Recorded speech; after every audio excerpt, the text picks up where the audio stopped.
Canelo exposed by Bivol proudly presents something the boxing game has been missing. Hey, what's going on? It's your boy BT, and I came here to talk some boxing with the thousands of Canelo exposed by Bivol subscribers. You know, gotta get used to the new name for the week. You know what I'm saying? But I'm here. It's gonna be a great live. We're gonna talk about everything that's happened with this massive shakeup in the boxing world. You know, some people have had a lot to say about the name change. It's only momentary. You know, I'm gonna go back to being true school in a week or so. But this week, let me have my fun.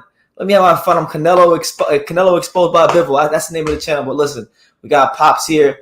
Man that needs no introduction. Really, for being honest, doesn't need any introduction. But Pops, how you feeling overall? How you feeling on this great Monday night? I mean, I feel pretty good. Even more so now that Bibble did his job and show people what he was all about. His movement, his angles, his jab. He gassed the fuck out of Canelo. Canelo had no answer for that. None of his movements. He didn't have it against Floyd. And I'm just gonna say call out right now. He definitely ain't gonna have it against Andrade. There's a reason why he stayed away from him. So I understand he became undisputed for you guys at 168. Then at 160 was good, but he better stay the fuck there. He better not come back to 175 because if he fight Bibble again, it's gonna be a new tune with a different song and the same results. Same result. Okay. Well, we already got people here, so I want to just say what's up, take inventory of who's here. Shout out to all seven of you here. Make sure you guys smash that like button so that Canelo exposed by Bivol and the videos can get more traffic. You know what I'm saying? But shout out to my guy Baki Hamada. What's good, Baki? Says salute to Baki. Good to see you, champ. We got Chance Dotson in the building. What's up, BT and Pops? What's going on? Good to see you, Chance. Matthew Boone says Bivol is the truth, nothing but the truth. And you know what's crazy, right? Ever since and shout out to MAW, ever since I changed the channel name, right? A lot of people have been thinking it's all about hating Canelo. No, it's also about giving Bivol his just due. Because man, Bivol has been one of the best boxers in his sport on the low for a long time. He's one of the best practitioners of the sweet science that boxing has to offer. When we talk about what Bivol has always brought to the table, not just the Canelo fight, you know, he really put it on display in that fight. And the way I see it, from 170, from 168 to 175, Bivol's earned the right to call himself the man to beat. He's the man to beat. One word that I always use with a lot of fighters when they lose or when they just get too comfortable at their craft, and this is not hating on Canelo, he became to me too complacent. What I mean by that, he was, the media gassed him up so much that he was this great god boxer, this great fighter that I think was invincible. And I was just glad that this happened to humble Canelo. No disrespect from going up to 175, but to humble to the fact that he realized, like, you know what? You got complacent because you believe in the media, and you got complacent because I don't think you actually came to fight your fight and all the other fighters that you chose. Playing golf and stuff. Right. So now that you came tonight, now you fought a guy, and I'll say it again. I'm going to say it again. And this, you guys might disagree with me. I'm going to say it was a fucking cherry pick going wrong with Reynoso and Canelo. You know, you didn't want to fight Andrade that's been chasing you all over the place, but you want to pick this guy right here that you thought he had a great jab and he had this and that, and he fucking exposed you, like I said before, that movement, that word again, movement and angles really gassed the fuck out of Canelo in this fight. He better go back to 168 and don't go further up. All right, absolutely. Shout out to Matthew Boone. He says Bivol had 300 amateur fights. His fundamentals are next level. They are next level. And you know, Matthew, I feel like a lot of people in boxing weren't really giving Bivol the credit he deserved going into the fight. Like now, the narrative that I'm hearing is that, well, Canelo, it's okay to lose because he dared to be great. But let's be real. Eddie Hearn himself, if you guys go look, Eddie Hearn himself at the press conference told Bivol, look, your last two fights, respectively, against Craig Richards and Umar Salamov, they were fights where you didn't really show a whole lot, and there was nothing in those fights that suggested you could be Canelo. So that played a role in him getting the fight. He actually told Bivol that himself.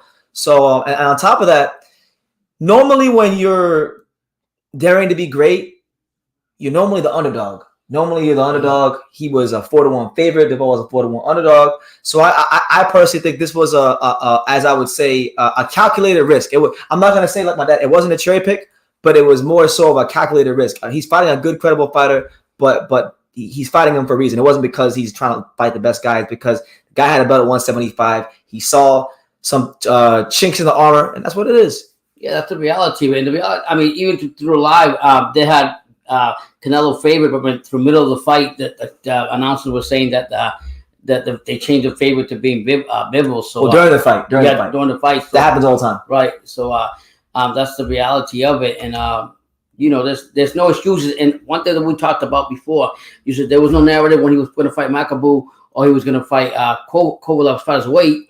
But all of a sudden, they want to throw that question mark. Well, did the weight affect him? That's why I have a problem. Like we heard that he was in the run of the 175 division and all this stuff, and now all of a sudden he's too small. But nobody said he was too small when he fought Kovalev. Nobody even mentioned the idea of him being too small when fighting Makabu. So we got to keep that same energy. You know, Canelo can come back.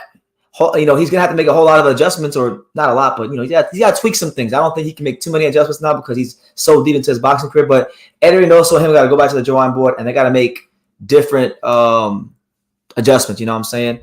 Let me see.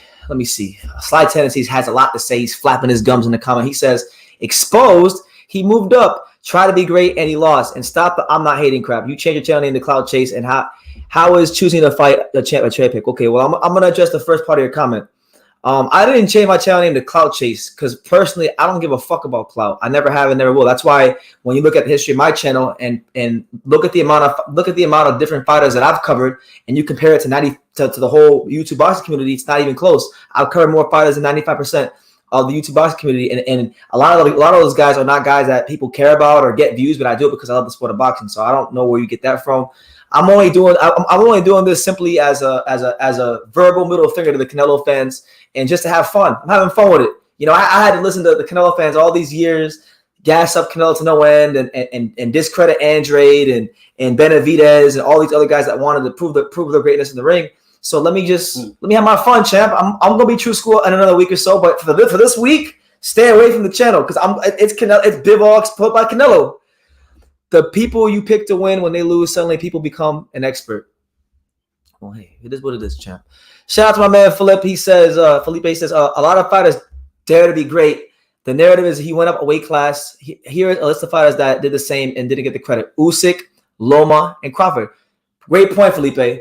When Canelo became undisputed, it was almost as if people in boxing were acting like nobody else in the sport went undisputed. Like Crawford went undisputed years ago. Usyk went undisputed years ago. Loma scaled weight classes faster than any other fighter in boxing. So those guys, they may have got credit, but I don't think universally they got the amount of credit that they deserved. And what's funny about it, I had the fight 9-3 Bibble. Prior to the fight, I had a prediction that Canelo was gonna win by a close UD decision. But this is how things go. You have to see the fights. You have to watch the fights. I think all that. What I like about Bibble, and I remember this was the first week that they started the whole press thing on him. He says, Canelo can win the media. Canelo can win whatever he wants, the media arguments and whatever he wants to do, whatever. But I'm not here for that. I just want to fight. That's it. And that's what he's doing. We got our first switch chat today. So shout out to my man, Stadium Status. You know, you guys know the drill. When the super chats come out, so does Don King. So Don King, go ahead and talk to him. Hey everybody, let's have some fun. You don't live but once, and when you're dead, you're done. So let the good times roll. It don't matter whether you're young or old. Let the good times roll. That's right, and we let the good times roll more than ever here on this channel. So I'm really happy about where boxing is going, because now it's going to force Canelo to go back to the gym, make some adjustments, and become a better fighter himself. But Philip says, facts. I know BT personally. He is not cloud chasing. Boxing won that night, and even at that 115-13, that was a robbery. The Canelo hype train crashed and burned. Sly. Get the fuck out of here. In my Canelo voice, get the fuck out of here, bro. You're horrible. But man, like, look, the scorecards, right? I made a video about that. I had a 9-3. What you have? I had it 10-2. I had it 118 to 111. And the media would go as far as to say that the judges say that if Bibble wouldn't have won the last round, that's why I told you that he would have lost. And then they also stated that the first 4 rounds they were giving it to Canelo. I don't know what they were watching. Yeah, you can have my glasses. I don't know what they were watching. That's a real good prescription too. Yeah, I'm just saying. But yeah, like listen, Canelo's bad. I think Canelo. Look, as much as everybody wants to say I'm hating on Canelo and I don't like him, I'm not gonna make it. I don't like Canelo Alvarez. Okay, I don't like him for many reasons, but I'm not gonna sit here and say he's a trash fighter. No. This is a chance for him to now go and really prove how great he is. He could add another layer to his career.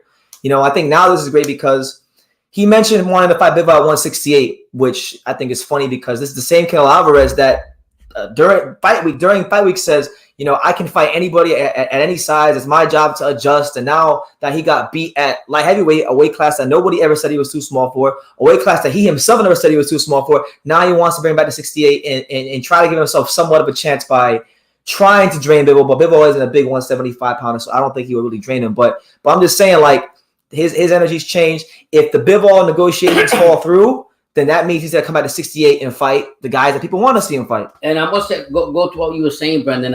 He used to joke about, Eddie Hearns was joking about, which I didn't really like. I was, he can even go out to cruiserweight or heavyweight, whatever Usyk was. He goes, yeah, I'll even fight him. I'll tell you people, if you see what Bibble did, if Usyk was in there, Usyk would run circles around him. He might catch a body that day. 10 times over. Facts. Hakuna Matata, shout out to him. Shout out to him out there in Hawaii. He says, what's this? I'm hearing that Alvarez wants to rematch at 168 now. If that's the case, make it for the belts at 168. Bivol will still beat him easily. All the terms should be in Bivol's favor for this fight. Yeah, this is another thing I'm interested about because pretty much there's been no fighter in boxing who's gotten a preferential treatment at an earlier stage of their career than Canelo Alvarez. So what I'm very interested is, how can Canelo behave as the B-side? Yeah. Like, you know, Charlo said it. And I'm not just going to go to that before I forget, because you know I got that memory. That really came through to play in the post-fight conference because Canelo gets his way every time. Gets his coming out first, gets to do all this stuff. And Eddie Hearns was feeling the pressure because the A side was Bibble and it wasn't Canelo. And he's looking at his phone and he's trying to tell Bibble, like, yo, we gotta get you out of here. Canelo gotta go. Canelo gotta come up. No, you ain't at 175. You're not the fucking A side, brother.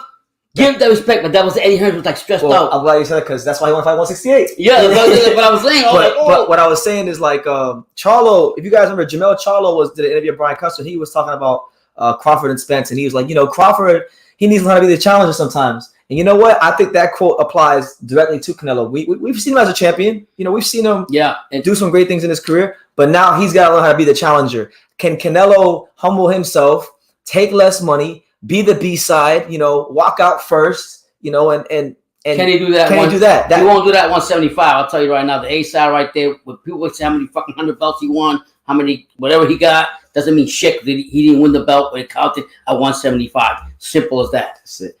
Matthew Boone says, Canelo will definitely come back with some lessons learned. He is no doubt one of the best. I've heard a couple people saying GG should go for Boo-Boo next. Listen, I didn't bring it up, so I'm glad you brought it up. I don't care whether it's Golovkin, and I don't care if it's Canelo. I mean, Andrade still has a contractual obligation to honor with Zach Parker, and I'm going to hold him accountable that he fights Zach Parker because that was signed. And if I'm going to be over here badgering Virgil Ortiz and other fighters, I got to keep the same energy for Demetrius Andrade. Now, I don't care who it is, but one of them two need to fight Andrade. This has literally been like something that's been ongoing for years. I have videos on this channel from like 2019. I'm talking about Golovkin and Canelo need to fight Andrade. So I would like to see him get his shot. People want to say that he's a horrible fighter, but look, man, boxing, no matter who you fight, it's very difficult to stay consistent as a champion for as long as he has. If he's a horrible fighter, we'll find out when you put him there with a big name. Karma is a motherfucker. You call Boo-Boo Andrade a fucking horrible fighter, but let me tell you something. This past weekend, you fought a horrible fight and you got exposed. And I don't care what none of y'all say. Rico Ramsey says Canelo is a diva. I'm glad Bivol is saying the only way he gets rematch is if he gets more money. I'm glad somebody not kissing up to his BS. He's acting like a man. Like he's not oohed and awed by the glitz and the glam. He knows who he is. He knows his abilities, and he boxed that way on the night. You know, I'm glad this happened because I got to a point, right, where I said to myself, when will the foolishness with the Canelo stop? When will somebody really just like behave like a man throughout the entire process of the fight? Not like Caleb Plant. Like I like Caleb, but I call a spade a spade. Not like Caleb Plant, who talked a good game at the first press conference, and then in the close to fight guy, he cowered. He became real, not, he didn't have the same intensity, you know what I'm saying? So I'm glad Bivol behaved the way he did. And Bibble's manager came out and said after the post-fight conference, he said, Canelo better keep the same energy. Bibble wanted to fight you at 168. So that bullshit you're talking about, that maybe the weight was 175, you were basically telling me you're full of shit. What I like about Bibble is, and I'll quickly show this, Bibble kept being humble through the whole situation. He says, of course, Canelo, he's got a lot of belts and this and that. I give him my respect, but they change the rules for him all the time. So what's the difference? All I want is just to fight to prove myself. And show they do it. So he did his damn thing. Shout out to long-time viewer. Much respect to you. Unadulterated truth. He says, I'm just here to clout chase at the pops. We got to meet for the senior Bridgerweight title eliminator. Great to see you, fellas. Hope all is well. Absolutely. God bless you. God bless you. Unadulterated truth. Hope all is well with you and your girl in the picture. And one thing that I will always give respect to Canelo, and I'm gonna say it again, he's a very hard worker in the gym. He puts the work in. That I will give him. But let me tell you something. If he goes to put the work in again and come up with the same shit, and if he fights Bibble or any fighter close to Bibble's style of fighting, he's gonna get fucked up again. Absolutely. Nathan, shout out to you, champ. Good to see you. Nash, SSB28 says, yo, what up? He also does. He then says, LOL, BT changed the channel name. The way Bivol won, it wasn't due to size, in my opinion. It was more skill. It was. I mean, obviously, when he committed to his punches, it was a little bit easier to push him back because of the size, but it wasn't like he didn't beat Canelo due to the size. He beat Canelo because he's the better boxer, better fighter, all the way around the board. Do you any comment about that? Did you hear Canelo after the press conference that he said that he won the fight? Yeah. Now look, okay, I'm not gonna go too hard on Canelo because I'm not. I'm just saying, like, listen, he's a fighter, and most fighters, especially guys like him who have achieved a lot in the sport, they have big egos that you need to have to be successful at that level. Right. And Canelo Alvarez, listen, he's hurt, his pride is hurt, his ego is hurt, and I think now we're really gonna find out what he's made of because. See, look, I want to tell you guys this. When he lost to Floyd, it was different because he had he had been a champion and he had done some things in boxing, but he was still a young man coming up. He had the excuse that he was young, but now that's not an excuse no more. He had the power of boxing in his hand for a good amount of time, a couple years, all right? And now he's lost to a guy that to most people outside of the hardcore boxing community was a relative unknown. So now I think this is actually the biggest and most darkest hour of his career. You know, obviously he's still good, but I'm just saying, like, it's different than when he lost to Floyd. And I'm not trying to kiss Canelo's ass, but I do like the fact that even after that loss and everything, he went out and tried to celebrate and put light. I say, you know, life, we have challenges. But I just don't. I think this right here. Remember, I always tell you sometimes it takes something to humble somebody real hard. Mm-hmm. I think this right here really hit home to Canelo, and I guarantee you, he's not gonna sit there and underestimate anybody and just get approval by the media. He's gonna realize he can have to box and get his up his skills if he's gonna beat anybody at that level. Absolutely. You know, I'm gonna get to some more comments in a second, but now that you said something about the media, that just brought to my mind. So, like, one thing I wanted to talk about, guys, was just the gatekeeping that's been happening a lot in the media. So, like, obviously, like, look, let me clarify myself. I know my channel name is Bivol Exposed or Canelo Exposed by Bivol, right? I'm just having fun. Like, at the end of the day, Canelo made $50 million. He's gonna go to his, you know, estate in San Diego and live a great life. You know, God bless him for all the money he's made.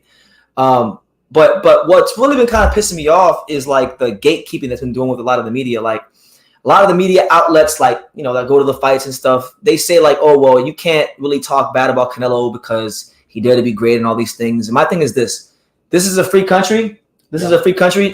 Nobody's entitled like anybody. Like there's a lot of people here on YouTube that don't like me, and there's a lot of people in my life that don't like me. But guess what? I have my opinion. I see things a little differently than you, and I'm sure there's a lot of people, because I have a lot of support. They don't like Canelo either. So you know, all the box reporters, box media, stop gatekeeping. Like, if people don't like Canelo and they want to demean him, they're gonna do that. The same way when it's not gatekeeping. Stop ass kissing to Canelo and what he wants done. Simple as that. This is one of the reasons BT does not get involved with a lot of different channels or whatever, because he doesn't want to follow that narrative. That's why over here right now he's with True School Sports on vacation, but his name is True for a reason. And you have to put respect to that name, whether you like it or not. And everybody's entitled to their opinion. So it doesn't matter what we say, what you say, whoever says. everybody's entitled to their opinion. That's what makes boxing go so great. Yeah, and look, I know I don't like Canelo, but I'm also not delusional. He's still an accomplished fighter. I no matter how much he lost to Bibble, or no matter how much I don't like him or anybody don't like him, look, the guy still won lineal champion in 3 weight classes, done some marvelous things. I just don't think he's as good as advertising. I feel some type of way about how he handled the Andrade situation. But hold on. Geo Sparta says, "Oh my God, BT's feeling good that Canelo lost today. I am, because the last 2 to 3 years that he's been on this wave of wins. I mean, it's really not even. It's him. It is him, but his fans make him unbearable. Yeah, they make him unbearable. He can't do no wrong. And at the end of the day, I'm just gonna say Canelo will come back, like everybody says, but he really needs to look himself in the mirror and say, do I really want to come back to 175? One more thing, so real quick, and then you can go back to your topic. Fuck Jamar Charlo. Jamar Charlo was calling him out and everything on Twitter. Yeah, whatever, social media, whatever. Fuck him. He's fighting all fucking. He's fighting a guy that Andrade and Jacobs already beat. Yeah, so I don't want to hear about Jamar Charlo. He's full of shit. Yeah. SSB28 says Bivol don't even cut weight that much. Eddie knows said before Canelo comes in at a fight time around 180 to 185, depending on the fight. Canelo can't beat Bivol at any weight, no weight. And I think Canelo, for the sake of his career, if he wants to, not let this get out of hand, don't fight Bivol at all. Mm-hmm. And the reality is, if people could use that excuse that Bivol came in at 180 or whatever, the reality is when he fought Mayweather, he couldn't beat Mayweather at his own weight either. Yeah. So what's the difference? Marshall Ministry, what's good, champ? Good to see you. It's been some time. Hope all is well with you. Johnny Thunder says, how do you think Canelo does against Benavidez now? Now, that's a great question, because you guys know when me and Pops go at it, Pops has Benavidez. I'm a big fan of... I've always been of the mindset that Canelo will put Benavidez in a body bag. No, I'm a big fan of Benavidez, and I was listening today to a comment that shout out to Fight Hawk, Sean Sotell, where Timothy Bradley was talking about if that fight ever happened. He says that the style that Benavidez brings is good, but the only difference is he doesn't have no movement. He's going to walk into some of the shots from Canelo, the uppercuts, the hard hitting. So he was just saying that it's still a good fight, but from what I said, I think he favored Canelo. I like Benavidez. I think Benavidez would go in there, a straight dog, a pressure fighter just like Canelo,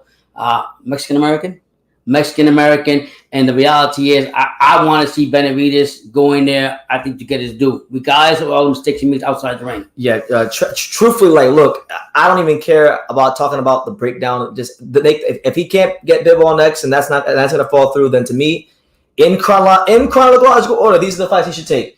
Andrade, Benavidez, what you got? You think Gigi's out the picture now? He should be. You think so? Hey, you know what? I'm going to tell you guys this, and then I'm going to get to some more comments. Shout out to all 36 of you here. Make sure you smash that like button and definitely subscribe. Yeah. Let me say this, Pops. One thing that nobody should rule out. If this Bivol stuff don't fall through, one thing that nobody should rule out is Canelo going to fight Errol Spence.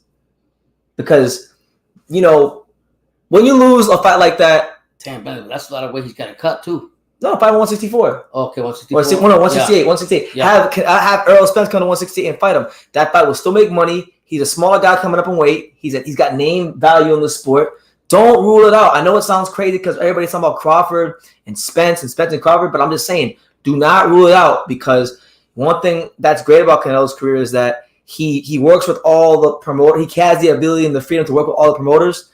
And I wouldn't ever rule out a fight with him and Errol Spence, especially right now. Do you still feel that he will go the route with Makabu for 175 and fight him still? That's possible. I mean, I think one thing I noticed, Eddie Hearn's expression during the post-conference fight. Eddie was sad. He looked like he was like, all my plans got fucked. Even Bivol would come on and say, even Bivol said, Eddie, you don't look so happy, but.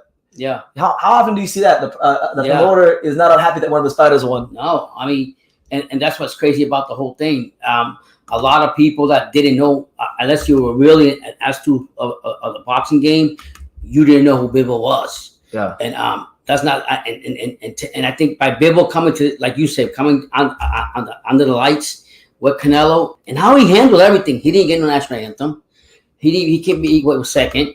He didn't get everything Canelo got. He didn't get nothing. But you know what I like about him? He's humble, and I'm willing to bet BT he's got to have God in his heart. He probably does. But Shout out to my boy H Money. I see you in the comments, champ. Hope all is well. He says, David Morel, BT. David Morel, BT. Bivol owns Canelo. Bivol. That's right. Hey, H Money. I was on your I seen you on your live, but I was watching you today. I was watching one of your old videos when you were going off on one of the PBC guys. He was going off on them back 2 years ago. I was like, oh, H Money's going crazy. Yeah. But shout out to H Money and him. You know, one thing, there's like 2 points I want to talk about too. You know, a lot of people, I've seen like 2 or 3 people mentioned in the comments, we got to talk about Mr.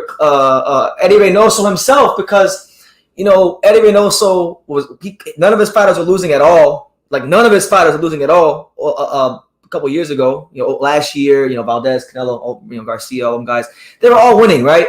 And now I really believe that this has been the year where they've decided to take their panties off and fight, you know, like top guys, not no guys that just ran into belts that we have to be told are top guys. No, guys that are like generational talents. You know, Chocolatito, Shakur Stevenson, and even Bivol. You know, great talent in his own right. And you know, not only has he lost 3 big fights, but none of them have been close. Oh, hold on, Montana Love too. You can throw him in there, but I'm okay. He's 0-4. Montana Love beat the Golas guy, but as far as like the big high profile fights, Chocolatito versus Martinez wasn't close. Valdez versus Stevenson wasn't close, and Bivol versus Canelo wasn't close. Those are 3 big names in the Eddie Reynoso gym. And if you look at the pattern of the fight, all of them failed to make adjustments. And I'll give my take, but what do you think possibly was the problem? Why does it seem like the Eddie Reynoso fighters this year in particular against these like top creme de la creme fighters aren't making any adjustments? I think a lot of it is, and I say this all the time. I'm gonna say it again. I say it in life. You become too complacent, and you keep playing the same old record. What I mean by that record keeps playing for all your fighters. You keep training the same style over and over until you actually meet a fighter that actually contradicts and goes against your belief on that style that's winning for you, and they showed out Saturday night. It did. And listen, we got a super chat from my main man, 50 grand Boxing Gems. Make sure you guys go subscribe to Boxing Gems. You know the drill. When the super chats come out, so does Don King. So Don King, talk to him. Hey everybody, let's have some fun. You don't live but once, and when you're dead, you're done. So let the good times roll. It don't matter whether you're young or old. Let the good times roll. And let the good times roll. We're definitely doing after this past week. And he says, yo, shout out to BT and Pop Stuff. Film don't lie. And you know what? I seen that. I'm gonna tell you guys this. If you guys are not subscribed to Boxing Gems, if you're looking to really learn something about the sport, the technicalities of it, the art of fighting, getting that boxing IQ all the way up, make sure you guys go give us a subscription. And you'll be a fool. I said it again, you'll be a fool if you don't go check out his channel and want to learn about boxing. Put respect on Boxing Gems. Apparently he's making a video on the Eddie Reynoso blueprint right now, so I'm looking very forward to watching Eddie Reynoso. I think, like I said, shout out to him. He got all his what do you call it? The glare. Whatever. This is word you always use. Anyways, all the glare, the glitz and glamour. Yeah, glitz and glamour and everything. But at the end, the reality is, I hope that this also humbles his ego and realize, like, you know what? As a trainer, I gotta make changes to make my fighter better. What will that be? It's the question. You know, I'm not in the gym with him, so I can't speak a ton about Eddie Reynoso. But in most of the training clips that we see from Reynoso, we normally see where he's holding that little big ass target, the little target pad, and he's going like that, and the dudes are dipping and then throwing the hook. You know, he doesn't strike me as a kind of trainer that really trains any of his fighters to fight off the back foot. So what that means is if you fight an Eddie Reynoso trained fighter, just so long as you're able to push them on their back foot and make them go backwards and frustrate them, you know, you have a chance to win and win convincingly. You got to change your blueprint. Regardless of what it is, you got to change your blueprint, because at some point, people are going to get to get used to that blueprint or that game plan that you have or that style that the fighter brings, and they're just going to go ahead and copy that blueprint and come in there and fight you off and expose your weaknesses. SGSS asks, if Canelo leaves Reynoso, who do you think he should train with? That's a great question. You see, because look, you gotta understand, the longer you're with a trainer, and this is actually probably the number one thing I will say good about Canelo, I respect about him. He's been with Eddie Reynoso since 16 years. That's rare in boxing, so I give him credit for that. But it's a great question. But like when you have a trainer drill so much into you, it's hard to just drill that out in one fight or tweak your style. The hot from Canelo is. I'm gonna be honest. I'm gonna be honest, guys. I think a guy that he should try to train with, because this is always my answer to every question. Try with Sugar Hill. Let Sugar Hill. I mean, Sugar Hill's been with Vince. He's got the what you. I don't. That might not be a good fit though. That probably won't, I don't know. I'll say this. I'm just gonna throw, because he's not gonna become a back foot boxer. So if I name a trainer that trains back foot fighters, I don't think you're gonna snap your fingers and Canelo will start boxing up his back foot. Yeah, I would just say that I don't think their bond is so strong. I don't see Canelo changing. Personally, I don't think he's going to change with Renault. So they've been successful together. They've been to the highs and lows like this year. What happened now, and they still have success because of what they did at 168 and what they did at 160. So you can't just look at this negativity right here. You got to look at the whole thing. I don't think they're going to leave each other. What I will say is, and you guys probably think I'm crazy.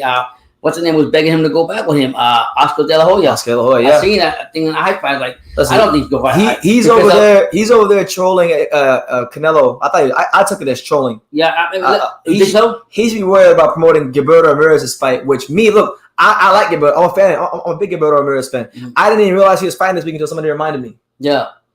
So he's got to work on that. Yeah, and I don't think, and I think they were saying as I was watching, go out and fight and check out the interview where he comes out and he was saying, if you were with me, I guess indirectly he was telling him coded words or whatever, you were with me, you would have still had had your wins. I would have paid off the judges. I would have done this. I would have done that. So I was just laughing about it. I thought it was funny. Yeah.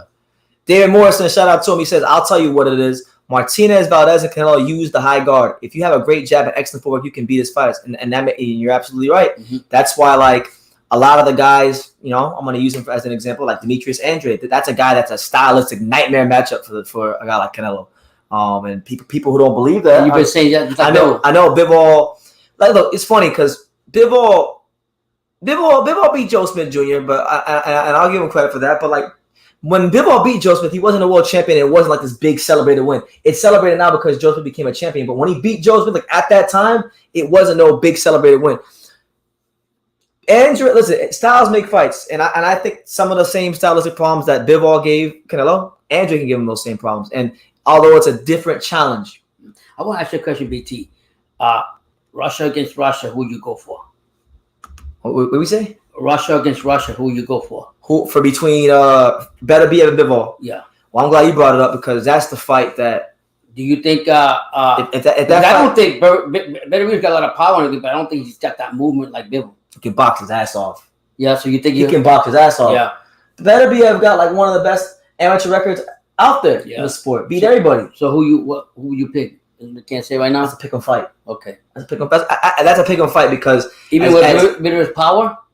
It's a pick 'em fight because Bivol is good enough to offset the power of Benavidez. He's got the feints. He's got the different variations of his combinations and setting up that can really, really, really trouble Benavidez. Mm-hmm. But Benavidez has the boxing skills. And he definitely has the power. Mm-hmm. Nobody's made it out the ring with him. Yeah. So to me, if Benavidez get past Joe Smith Jr., that's the fight in boxing. Apart from Crawford and Spence, that is the fight in boxing that people should be calling for if Benavidez get past Smith. And I'm gonna say one thing, BT, you can tell me the whole fight. I like to get people get knocked out and hit hard and the ropes and everything. And what I liked about Vivo and his take discipline, Brendan, was when he did deviate from his plan to dad. He's so disciplined that he's not going to deviate from that plan. I've said it many times. The whole fight, you were telling me that. I've said it many times before this Canelo fight. I said because people had a lot of criticisms of Bivol's knockout power, and they insinuated that he was some sort of pillow punching fighter. I even saw one guy on Facebook in a boxing group this weekend go as far as he made a graphic of Bivol's box strike profile and Devin Haney's box strike profile, and he highlighted the knockout percentages because they were similar. Yeah, they were similar, and I'm like, Bivol punching way harder than Devin Haney. Yeah, Bivol. The problem isn't that Bivol can't get knockouts. The problem is that Bivol hasn't fought anybody that's good enough to make him have to get a knockout. Now, when he fought Sullivan Barrera and Barrera was pushing him, he knocked him out. Yeah, but everybody else, they haven't even been able to break the first level of Bivol. And I think he said that recently before the fight with Canelo. He actually came out and said, "You got to push me to that. You got to push me to get that power out of me. I'm not just going to bring it out. I know what I get in my skills. I know my game plan for this fight." And he did it. 7 straight UDs for Dmitry Bivol. Wow. H Money, shout out to him. He says, BT, I heard you mention Dave Morel as a possible opponent for Canelo. Thank you for keeping it real. Listen, Dave Morel out there is, I can't necessarily I can't grade Morel or put him on. Like, I think he's so far advanced for how many fights he's had in his career. He's won a version of the WBA title. Southpaw, hard punching Cuban. I don't think the Canelo team will ever look at taking that fight right now because Morel's not really like a big name. He don't have a belt like a Bivol had. He's basically like a bigger Arizona Lara with punching power. Yeah. That's what he is. Mm-hmm. Much more aggressive. But in the future, you will see that fight. Maybe. G Funky says, I made a boxing video 2 years ago called Eddie Reynoso. It's overrated and the fanboys went crazy. Well, look, he's made champion, so he's accomplished his things. But I never ever thought that Eddie Reynoso was as good as advertised. You know, because if you look at Canelo was really the only guy that he built from the ground up, and that's a good guy to build from the ground up. But Valdez was a good job. He refined Valdez's style and extended his career. But Valdez is already a two-time Mexican Olympian, world champion. He got a lot of guys that are already made. But I do commend him for the job they did with Valdez. One thing I'll say about Reynoso, and I'm just going to call it the way Ryan Garcia was calling it, and behind the scenes, I don't think he dedicates himself enough to a lot of the fighters that people think he should dedicate himself to. I think he became complacent just with Canelo. Ryan Garcia called him out on that. He said he didn't even show up to the Frank Chance's fight until the night of the fight. So there's a lot of things that he's happened. He got too big in his head and this and that. So I never liked him anyways. When I'm going to see him, I'm still going to say to him, explain to me in Spanish why Andrades is a horrible fighter and why you won't allow Canelo to fight him. That's what I want to ask. And then I pray for him and say, God bless you. Boxing Gem says high guard traps, and I think he's describing Canelo's style here. He says high guard traps, plotting with the front foot, leading over the lead leg with the high guard to get a committal response, and then countering. Yeah, that's pretty much what he does. It's pretty much what Canelo does. And then he went on to say over here, I saw the other comment. Both Shakur and Bivol probed the trap and either forced a counter, which they were ready to defend, or they attacked in the 3-7 punch combinations when it didn't leave Canelo and Valdez stuck defending. Yeah, that's a pretty good assessment, man. You know, the Eddie Reynoso fighters always on the fight out of that high guard. They're always trying to get committal, like you said, committal responses from their opponents, and they use that to capitalize against their opponents. I.e., when Oscar Valdez was moving backwards and knocked out Miguel Berchelt with that left hook that was knockout of the year last year. So great assessment as always. And these are the terms you're gonna learn if you go follow boxing jams. School's in session. Eddie Morales, shout out to you, champ. He says, BT, does Craig Richards' stock rise up now because of Bibble? Yeah, I think it should. People ain't going to like this. If you're a Canelo fan, cover your ears. But Craig Richards did better against Bivol than Canelo did. Wow. Craig Richards did much better against Bivol than Canelo did.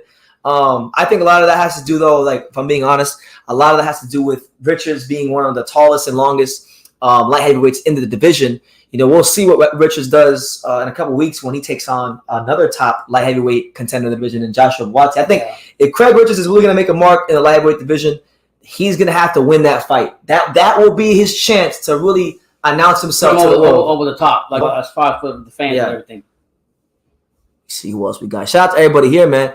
Beto Combat Talk. Shout out to him, long-time viewer of the channel. He says, Bibble beat Usyk. People don't know this, but he can box. He did. Bibble beat Usyk in the amateurs. He beat Kovalev. Oh, shit. In fact, hold on. Let me pull it up because I don't think people know. And shout out to all you guys here. But did Usyk have the same style the way he's fighting now? Back in the Olympics? Beat him. That's all you need to know. I think Sean Porter beat Usyk in the amateurs too once. Are you serious? Yeah, I think he did. Oh, shoot. Because Sean Porter fought like all kinds of crazy. Andrade, he fought a lot of guys in the amateurs. Yeah. Hold on. We're gonna go to screen share right quick because I want to really put people on game because people just look at. And I'm going to get to everybody's comments, but people just look at Beterbiev like he's this big power punching fighter, right? Hold on. Like he's this big power punching fighter. And he's so much more than that. And that's what makes the fight with Bivol and him so interesting because it's not just like a big puncher versus some technical boxer. No, this is like, hold on. This is much more deeper than that. So we're on screen share now. All right. So look, Artur Beterbiev, we know him, boxing's unified knockout king right now, 17-0, 17 KOs. Looking for big things from him in the Joe Smith type of look.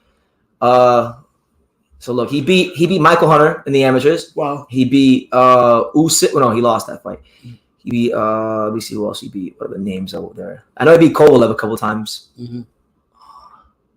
He beat a lot of guys. This is Usyk or this is Beterbiev's amateur record. He beat Michael Hunter. He beat Usyk. Yep, Usyk. Kovalev, Wow. Ismail Salah, Dorticos, the cruiserweight champion. Yeah. Cuban guy. I mean, Igor McCalkin, who challenged for a title. He beat some good guys. So, but Benavidez is so much more than just some knockout or just some knockout artists. That's why I feel like the Bivol fight is so interesting because they both have their misconceptions about them. People think Bivol can't punch because he don't have to. Mm-hmm. People don't think Benavidez has boxing skills because he just knocks everybody out. So there's misconceptions about both of them, and I really think it's a very intriguing fight. You know, but we just here. Let me see. I mean, Kevin Effect says, seems like Olympians do pretty well against Canelo. Now I understand why he didn't get undisputed in 160 in 2019. Well, yeah, if you look at his whole career, Canelo Alvarez has only fought one USA Olympian who was at the time an undefeated world champion. That guy was Floyd Mayweather. The only guy that has the credentials to meet that criteria active right now in boxing is Andrade, and he didn't want to fight him. So there's Canelo, for all the wins he has, he's never beaten an undefeated world champion that was a USA Olympian. Never in his career. Yeah, somebody was saying in the comments that I really enjoyed the comment. He says, yeah, Canelo's done this, that, everything, but has he truly beaten a fighter in his true prime? In his true prime, like in his prime. Plant. Beat Plant. Yeah. Smith. Yeah. Not Saunders. Saunders wasn't in his prime. Right. Saunders' prime was the Lemieux fight. SSB 28 says, BT and Pops, break down the Canelo-Andrade matchup right now and how would it look? Who gets ring generalship? Who is the aggressor? Who controls the distance? That's a great question. So that fight, I think, is very intriguing. I actually think that fight, like most Canelo fights, he'd start very slow. I think Andrade, I don't think Andrade would start like extremely fast in that fight, but I think he would. I think in the first like 2 or 3 rounds, you would see Andrade throwing a lot of probes, seeing what Canelo bites on with as he throws the probe with the right hand with the right hand jab. And I think he'll be looking to set up that overhand left early and establish that early because we know most of fights with Andrade, he likes to land the overhand left. Canelo, I think in that fight, he's looking to see, you know, what his range is as far as to get to Andrade's body. So you're going to see Canelo like normal in the high guard, looking to counter, things like that. I think Canelo has some success in the middle rounds as Andrade, you know, his legs aren't what they once were. But I think ultimately Andrade is too tall, too slick, too fast, punches too hard, too many angles for Canelo to do anything with him. I think also the fact that Andrade does such a great job moving his head off the line is going to really break the rhythm of Canelo. So I would say in that fight, Andrade doesn't stop Canelo, but I think Andrade definitely hurts Canelo in a similar fashion, maybe even in more gruesome fashion than Bivol did. And I think Andrade wins a UD. Yeah, with his movability, I think Andrew will give a big challenge to Canelo, just like Bibble did, because that's what Canelo has problem with people, fighters that know how to move with throw angles, and there's a reason why Canelo hasn't fought in how many years now. But I will say one thing: I've seen Andre get caught a couple times with some fighters, and I'm not going to say that. I will say that Canelo catches them with something real hard. Like, who knows? I'll be honest, guys. The fight that we went to, we got caught by I don't think Canelo. People are gonna maybe think I'm crazy for this, but I don't think Canelo's punching like that. You don't think so? No, he's not punching like that. If you're a fighter who's got, even with the Bibble fight, he was going on the first couple rounds. Canelo's not punching that. Bibble's arms. Okay, that shit was bruised. It was bruised, but I'm talking about as far as knocking you out. I'm saying Canelo has to break you down. I don't think he will land enough shots on Andrade to break him down. Right. That's what I'm saying. Like, okay. So you said one shot won't hurt him, huh? One shot will not hurt Andre. Yeah. But I seen Andre with the last fight, and I was just saying. And Vito makes a great point. Vito makes an amazing point. He says the style that you see Andre fight now is not his style. He's trying to please the fans by being much too aggressive. And you know what? You're absolutely right. He's trying to force people to fight him and be more entertaining and demand that fight. And the reality is, like, Andrade, you can't put a style in a box. That's what makes him so avoided. He fights differently every time. He can be a volume puncher. He can be a counter puncher. He could be a boxer. He could be a swarmer. He has a lot of things, a lot of dimensions to his style. So, and I will say, if it's not broke, don't try to fix it. Don't try to fix it. So it's 32 times in the pros. Yeah. It's worked. And in those 32 fights, it hasn't really he hasn't lost many rounds in a lot of these fights. He's still a world champion undefeated. That's the bottom line. Yeah, that's the way I look at it. I mean, I just say that on Canelo's side, I think Canelo His movement, he doesn't know how to deal with movement, and Boo-Boo's the same way. Now, Rico asked a great question. He says, would Andrade's punch output be too much? Would it be enough for Canelo? I think you're actually asking a bit of the wrong question. I think you should flip the names of the fighters. Mm-hmm. Will Canelo punch enough to beat Andrade? Because, listen, especially early in fights, we've seen Andrade light people up with 4 or 5, 6 punch combinations. I think he will have more than enough punches thrown to beat Canelo Alvarez. No doubt about it. Canelo's what, 31 years old? He's young still. Isn't he young? Canelo's 31. He's not young. That's not young? That's not young.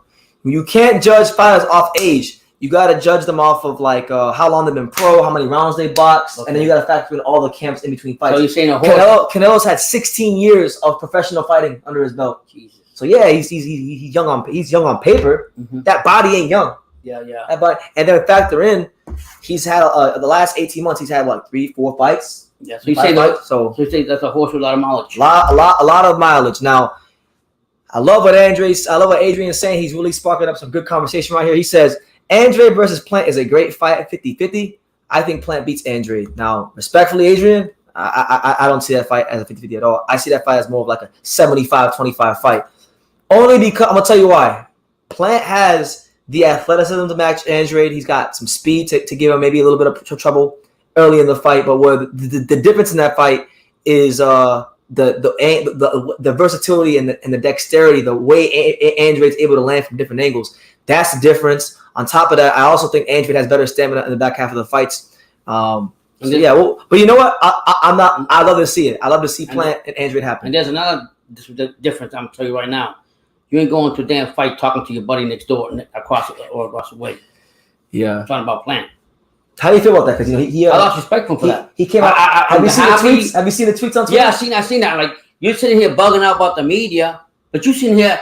When anybody, you please tell me, when you're in a real fight, do you say to the opponent, whoever you're fighting, oh, let's be friends, let's go fucking have dinner. Let's go get some ice cream. Like, get the F out of here.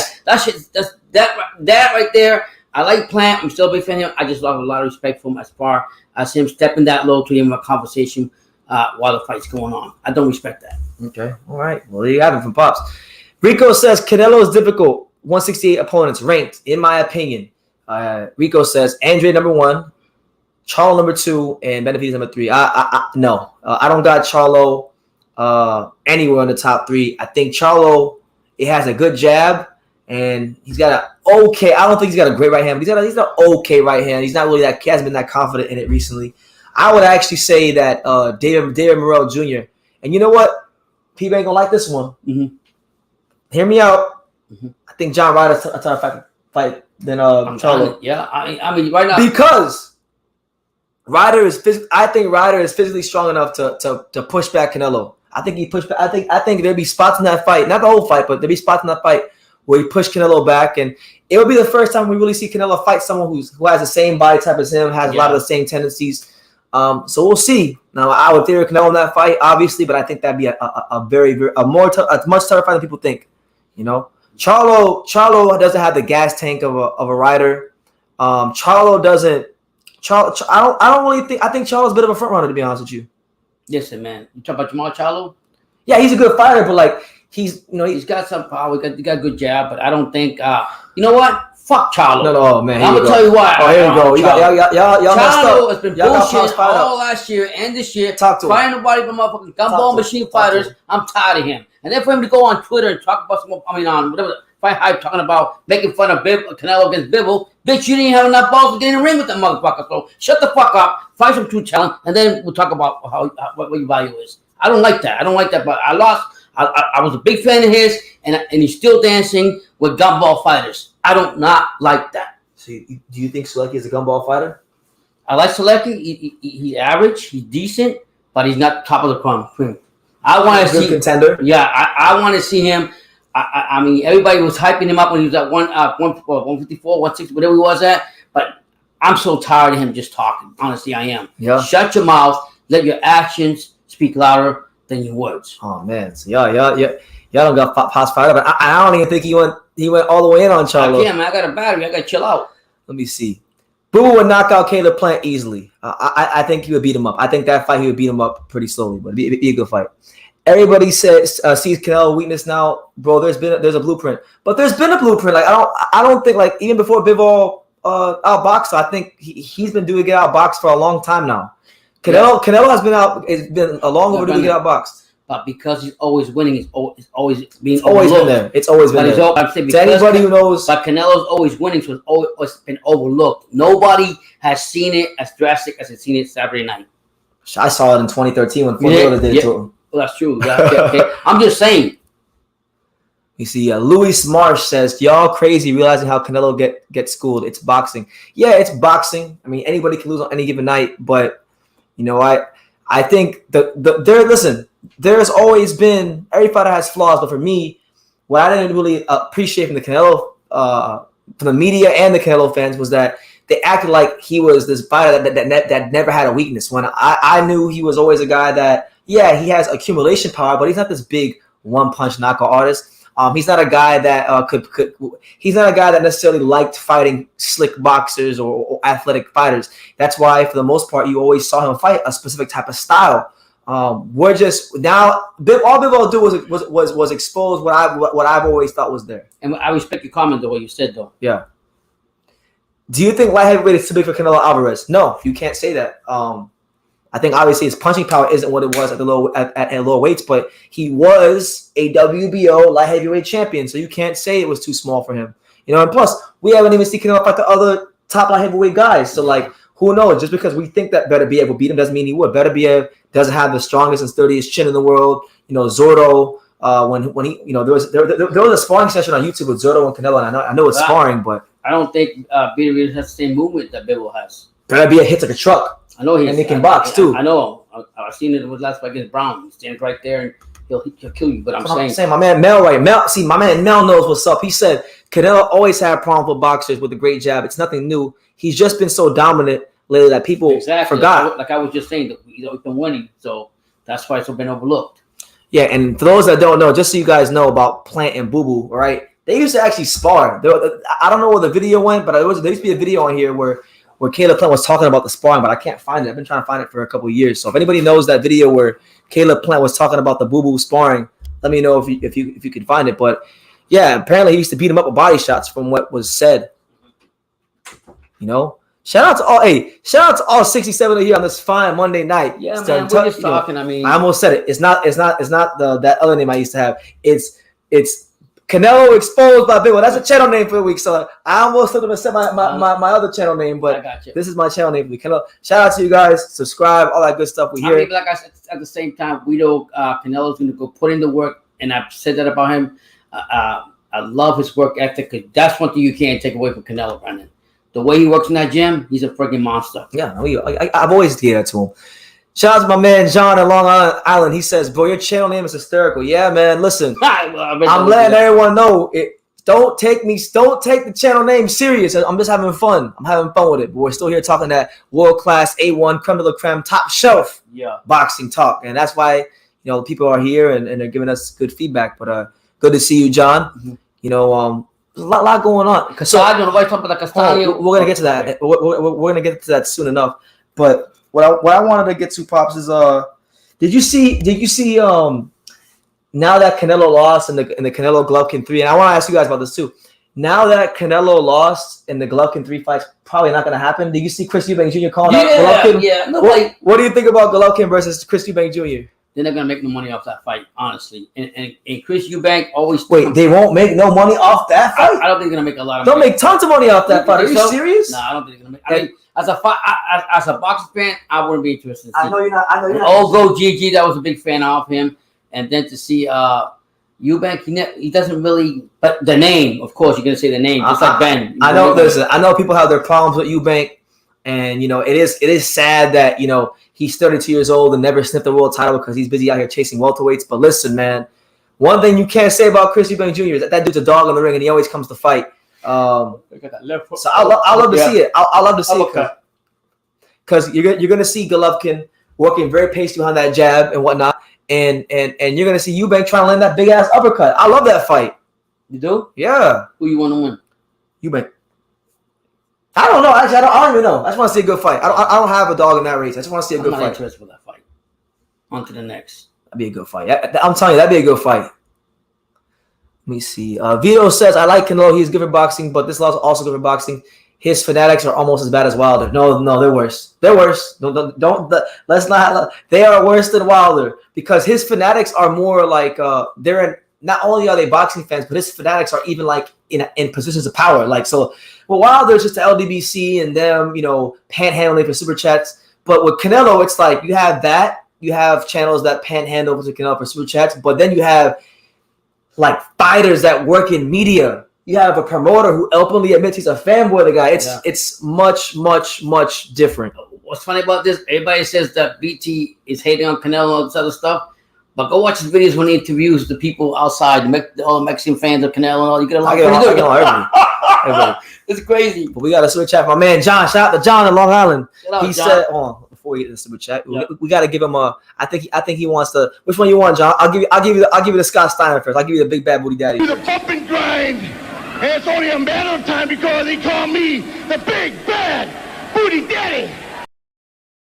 You get along with the Mexican fans. They love the Mexicans, man. Yeah. Let me see where the comments at. Where the comments go. The comments. It's coming. There they are. All right. John says, so what's your assessment? Does Canelo take the rematch or does he move on for now? He would be a fool to fight this guy right away again. I absolutely think he'd be a fool to fight him again.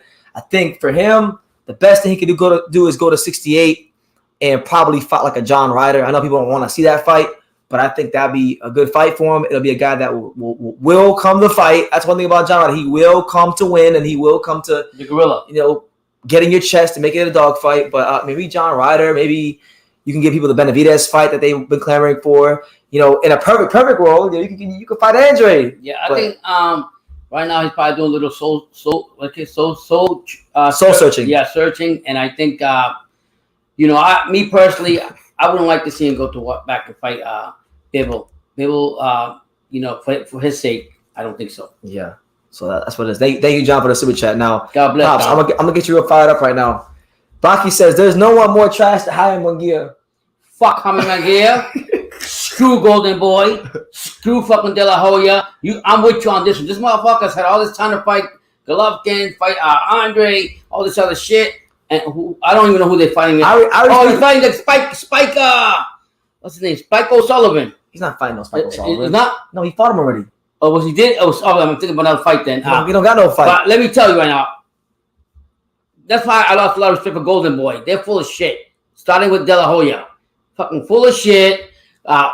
Gets all these breadcrumbs from whatever. I told you guys to be fired up. Breadcrumbs from a bag of bread and it makes them sound like they're the full loaf in the bread itself. Bullshit. They're full of shit. Put your fighters with some action. I'm so happy Rashiel left that fucking place. And I hope. See, he said strong about that place. They don't tighten up. I mean, he's so full of it. Them and Golden Boy, I lost a lot of respect for them. Don't sit there and make a fighter be what they're not and try to build it and sell it to be something that it is when it's not. But look, take who's Zudo? Top rank or Golden Boy? Golden Boy. He was a top rank. Zudo Ramirez, take him right now, right? He been calling out Bibble. He wants to fight this fight. You got to fight somebody that I never heard of. I never heard of him. Unless I go to Kmart and the Blue Savings Light still. Now that's when he come on the show. I have never heard of this guy. Dominic Bozell from Germany? Yeah, who is he? I couldn't tell you. I go to Kmart, but I know who he is. Yeah. So it is what it is, man. And look, that's one guy. I'll tell you this. You want to know a guy that I dislike more than Canelo? It's Jaime Munguia because he's very protected. I think he's improved. I think he's a good fighter, but they're protecting him. Yeah, they put him in a big fight. He's gonna get knocked the hell out. Oh, we got the big dogs in the house. Shout out to my guy Boxing Now. Make sure you guys go subscribe to Boxing Now. Hope you're good. Yeah. My friend, hope all is good. He says, I don't want to see that again. Bivol would handle him soundly. That's right. He's right. That's right. David says Canelo losing probably the best thing that happened in boxing right now. Everyone's so scared of losing their own. Probably this makes everyone start coming out with good fights like they did back in the day. Well, Canelo already had a loss to Floyd, but I get where you're coming from. He almost had the aura of an undefeated fighter. So I get where you're coming from. Look, and I also think this will make Canelo, a little bit more aggressive to make fights happen. As far as like the fights that people really wanted to see, because Bivol was a good fight. I'm not gonna shit on the matchup. It was a great matchup.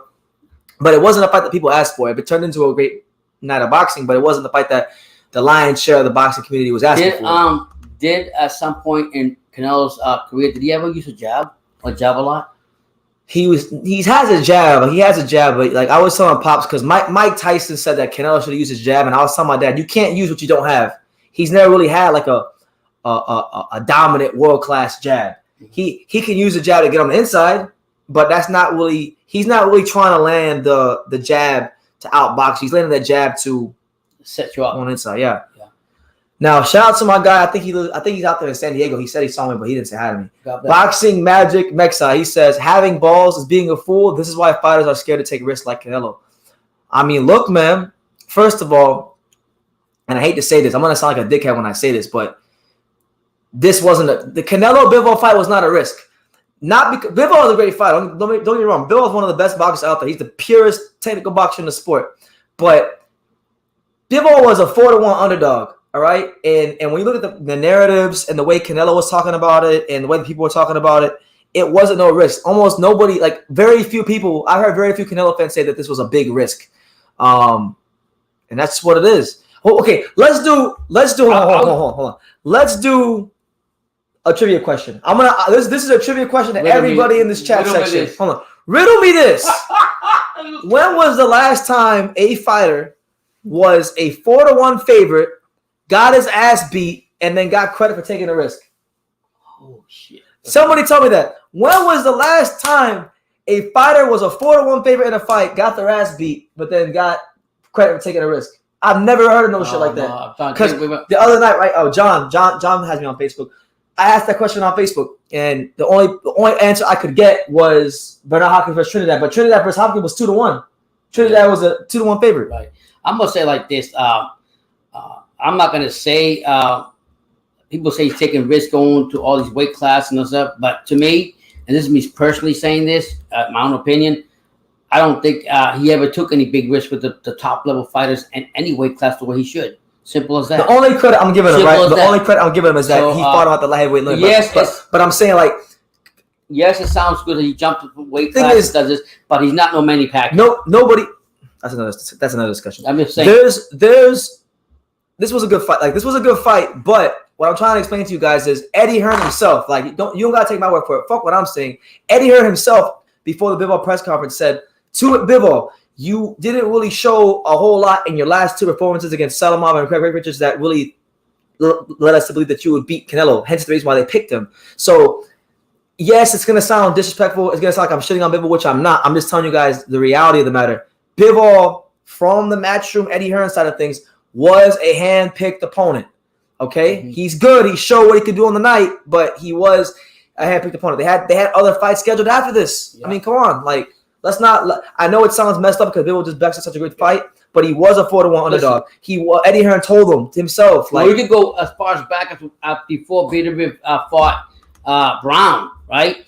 I think, in my opinion, I think Canelo was going to go ahead and fight Benavidez. But after you see what Benavidez did to Brown, he's like, hell no, he changed his tone real quick. You know what I mean? So, Eddie Hearn, as a promoter, all he's worried about is money in the bag. So he's not going to try to have the odds go to that. I gotta read this book because Key Mitch, they touched never Key Mitch in the comment section. He said, now y'all want to give Canelo credit for making fighters step up and take challenges. Please stop it. Haney's going to Australia. Castillo and Charlo are fighting again. Canelo doesn't get credit for shit. Yeah, and if you want to take it a step further, Chocolatito, as old as he is, as worn down as he is in the 115 division, he fought Julio Cesar Martinez while Julio Cesar Martinez was a short notice opponent. Okay, that was taking a risk. Now it didn't look like no damn risk because he beat the fuck out of him on fight night, but he did. You got to go put what he said about Dave Haney. You know, Devin Haney's gonna go fight George Kambosos in a stadium, okay? Yeah. With 50,000 plus as the B side, okay? That guy's taking a risk. Yeah, I mean, a lot of times too, Canelo's been too much in the comfort zone in Las Vegas. Here's another one. This one's funny. Canelo took a risk. Now maybe other fighters. Well, fuck out of here with that bullshit. Yeah, you know what? Hey, Keem, just for you, champ, just for you. You'll never got a super chat. Yeah. All right. True School Sports has been unofficially sponsored by. Well, let's tell them. Jarrell Miller, Big A Miller. Tell them who our sponsors are here on this channel. Tell them. Vienna sausage, cinnamon buns, Wonder Bread, Kool-Aid with no motherfucking sugar. Kool-Aid with no motherfucking sugar. Talk to him, Keen. You speaking the truth down there. Let me see. Broner was a 4-1 favorite. versus Maidana. Broner was there, not 4-1. No, he wasn't. It's hard. It's hard. Was he? You can't find fights where a dude was a 4-1 favorite, got its ass beat, and then they give him credit. You know, crazy. It's crazy. Now, David, I think David right here is giving us a nice explanation in a very rational way. He says, "Look, what happened to Canelo was that what happened was that Canelo went through an amazing year and it felt too good. He went blind. He went blind into a fight full of ego and got hit by reality. There's divisions for a reason. 168 is his limit. I think so, and we need to calm down." Yeah, I think it is, and I mean, all this is basically coming down to, he came down from whatever planet he was in, winning all these fights, and he came back to Earth. And thank Bibble for that. Yeah, thank Bibble. Thank Bibble. You know, that is true though. Y'all gonna sit here and try to get Canelo for getting other guys to fight. Man, Bam Rodriguez fought Carlos Quadras on like a couple days notice. Like, and then he's stepping up again for and he's stepping and Bam Rodriguez is following beating Quadras by fighting Rungvisai. Fuck out of here with that. Yeah. He's making these guys fight each other. What do you think of the 160 division, and how is it the weakest division in all boxing? Oh, it's piss poor. It's probably one of the most disgraceful divisions I've ever seen in my life. Anytime Andrade leaves, what do you say? Well, Andrade's gonna leave the division now, so now some fights should happen. But hold on, you want to see how it's a disgrace? Hold on. Here we go. He wants to see how the 160 division is a disgrace to the sport. So I'm gonna tell you guys how the 160 division is. Schools in session. Is the weakest division. You asked, and I shall answer. I'm a man of the people. Now, look, we look at the champions, right? This is the 160 division. We got Golovkin, who's unified champion, fantastic fighter. He don't know what he's gonna do now because the moment he's been waiting for, twiddling his thumbs, not doing nothing for, that's in smoke. He's not gonna fight Canelo next. So he gotta fight someone. Yeah. And Eubank could be an option, maybe Munguia, maybe Johnny Beck or someone. I think you better go with Eubank. He better retire, okay, or fight Eubank or something like that. $18 million. So you got him. He don't want to fight nobody but Canelo, but that's not gonna happen because Canelo just lost. Okay, then you got Jamal Charlo, who pretty much is saying, Andrade is a horrible fighter, this, that, and the third. He's not going to fight him. Okay. So instead of fighting Andrade, he wants to fight a guy that Andrade beat 3 years ago. Okay. That's his prerogative. And then you got Andrade, who's not really in the division anymore. So that WBO belt, as far as I'm concerned, for now, it's not vacant technically, but it is vacant because, he's not going to be fighting his next fight there. Okay. Then when you get to the contenders, it gets abysmal. I mean, absolutely abysmal. Munguia, Falcao, and Eubank are the number one contenders. In fact, when you really go to the bottom part of any sanctioning body, you start looking at these guys you never heard of. And look, I'm not trying to disrespect these fighters because they're fighters like anybody else. They put themselves in the gym. So, but just because I don't know who they are or much about them doesn't mean they're not good fighters. Okay, so one of these guys could emerge and become a really good fighter. But I mean, I'll tell you this. I'll leave it right here. How is 160 a trash division? Sergio Martinez is ranked number 3. Come on, man. Sergio Martinez is ranked number 3. If you don't want any other indictment of the 160 division, Sergio Martinez is ranked number 3, and then Jason Rosario, who's been fighting these no-name fights in the Dominican Republic, is ranked number 12. Like, come on, man, let's keep it all the way a buck. I want the middleweight division to be the best it can be because when you talk about the middleweight division, it's one of the glamour divisions in boxing. It's one of the Mosley Jr. just won a belt or something. Who? Mosley Jr. He won a cricket. Yeah. Oh. Yeah, and look, AMG, he knows. Oh my God, 160 is that bad. Sergio Martinez, he's still fighting. He's like 47 or 46. Like, and you were telling me, who knows? He might get a title. He might get a title shot. Who's like a lot of people many years ago wanted to see Golovkin fight Martinez. They might get it. They might get it this year. He's coming up the rankings. How many years is that ago? That was maybe back in the day for 7 years ago, something like that. Well, Patrice Boney is taking over the middleweight division. Montreal, what's up? 5-4-4. Yeah, Patrice Boney. I mean, he might. 160 is that bad. 160 is that bad. Is he good though? Huh? The fighter he says good? Who? Montreal? He's all right. I mean, I don't know. What do you think, Usam? You're saying Canelo is ducking 60 pounders for a 75 pounder. Well, Andrade's a 68 pounder now. He's fighting his next fight at 68. So you can't say that. He's ducking 2 68 pounders. He's ducking 2 68 pounders. So I don't want to hear it. Let me see. Well, yeah, we got a lot of comments, man. Fuck. Go ahead, it's good. Talk to him. A lot. Pacquiao got robbed down there in Australia, and Haney doesn't care, and that shows you the kind of risk he's taking. That guy took less money fighting against the world over there. Listen, y'all. Try to break it down all you want. The fact of the matter is, Fuck Canelo, point blank. Usam keeping that same energy. Yeah. Talk to him, Usam. That's the guy was going on when I live that day? Yeah, he's going off. He's the Julio Franco of boxing. You damn right. Sergio Martinez is the Julio Franco of boxing. That's crazy. For those that don't watch baseball, Julio Franco was this baseball player that played from age 20 something and he retired at like age 48. Yeah. So Sergio Martinez is the Julio Franco of boxing. You know, so it is what it is, man. But look, I think we talked a lot about Canelo. I want to kind of switch gears to this weekend's fights, you know, talk a little bit about that because you know, there is more. I know my channel name says Canelo got exposed by Bibble, which he did. But there's more to boxing than just Canelo getting exposed. You know, we'll talk some more about that later. But we got a great fight this weekend. I know. We got your boy, Castaño. That's right. You've been talking about how Castaño's going to do this and Castaño's going to do that. Damn right. And you got Jamel Charlo. Mr. Keep running your mouth. Keep running your fucking mouth. He's coming. Listen, I will say this about Jamel Charlo. And when he has his rematches, he's a fucking dog. He'll tear up anybody. He'll blow up. He'll go in there and beat the crap out of that guy the second time around. But guess what? If it's like anything else, if Castaño fights the fight the way he did the first fight and do what he did to Charlo the first time, I'm riding with Castaño. I think Castaño's going to go in there and he's going to surprise everybody. I'm riding with Castaño. Yeah, so personally, I don't have a prediction. I was saying Charlo at first, but then I've come to discover that Charlo's not working with Derek James anymore. And yeah, he's working with Juan Guzman, the Dominican fighter from back in the day.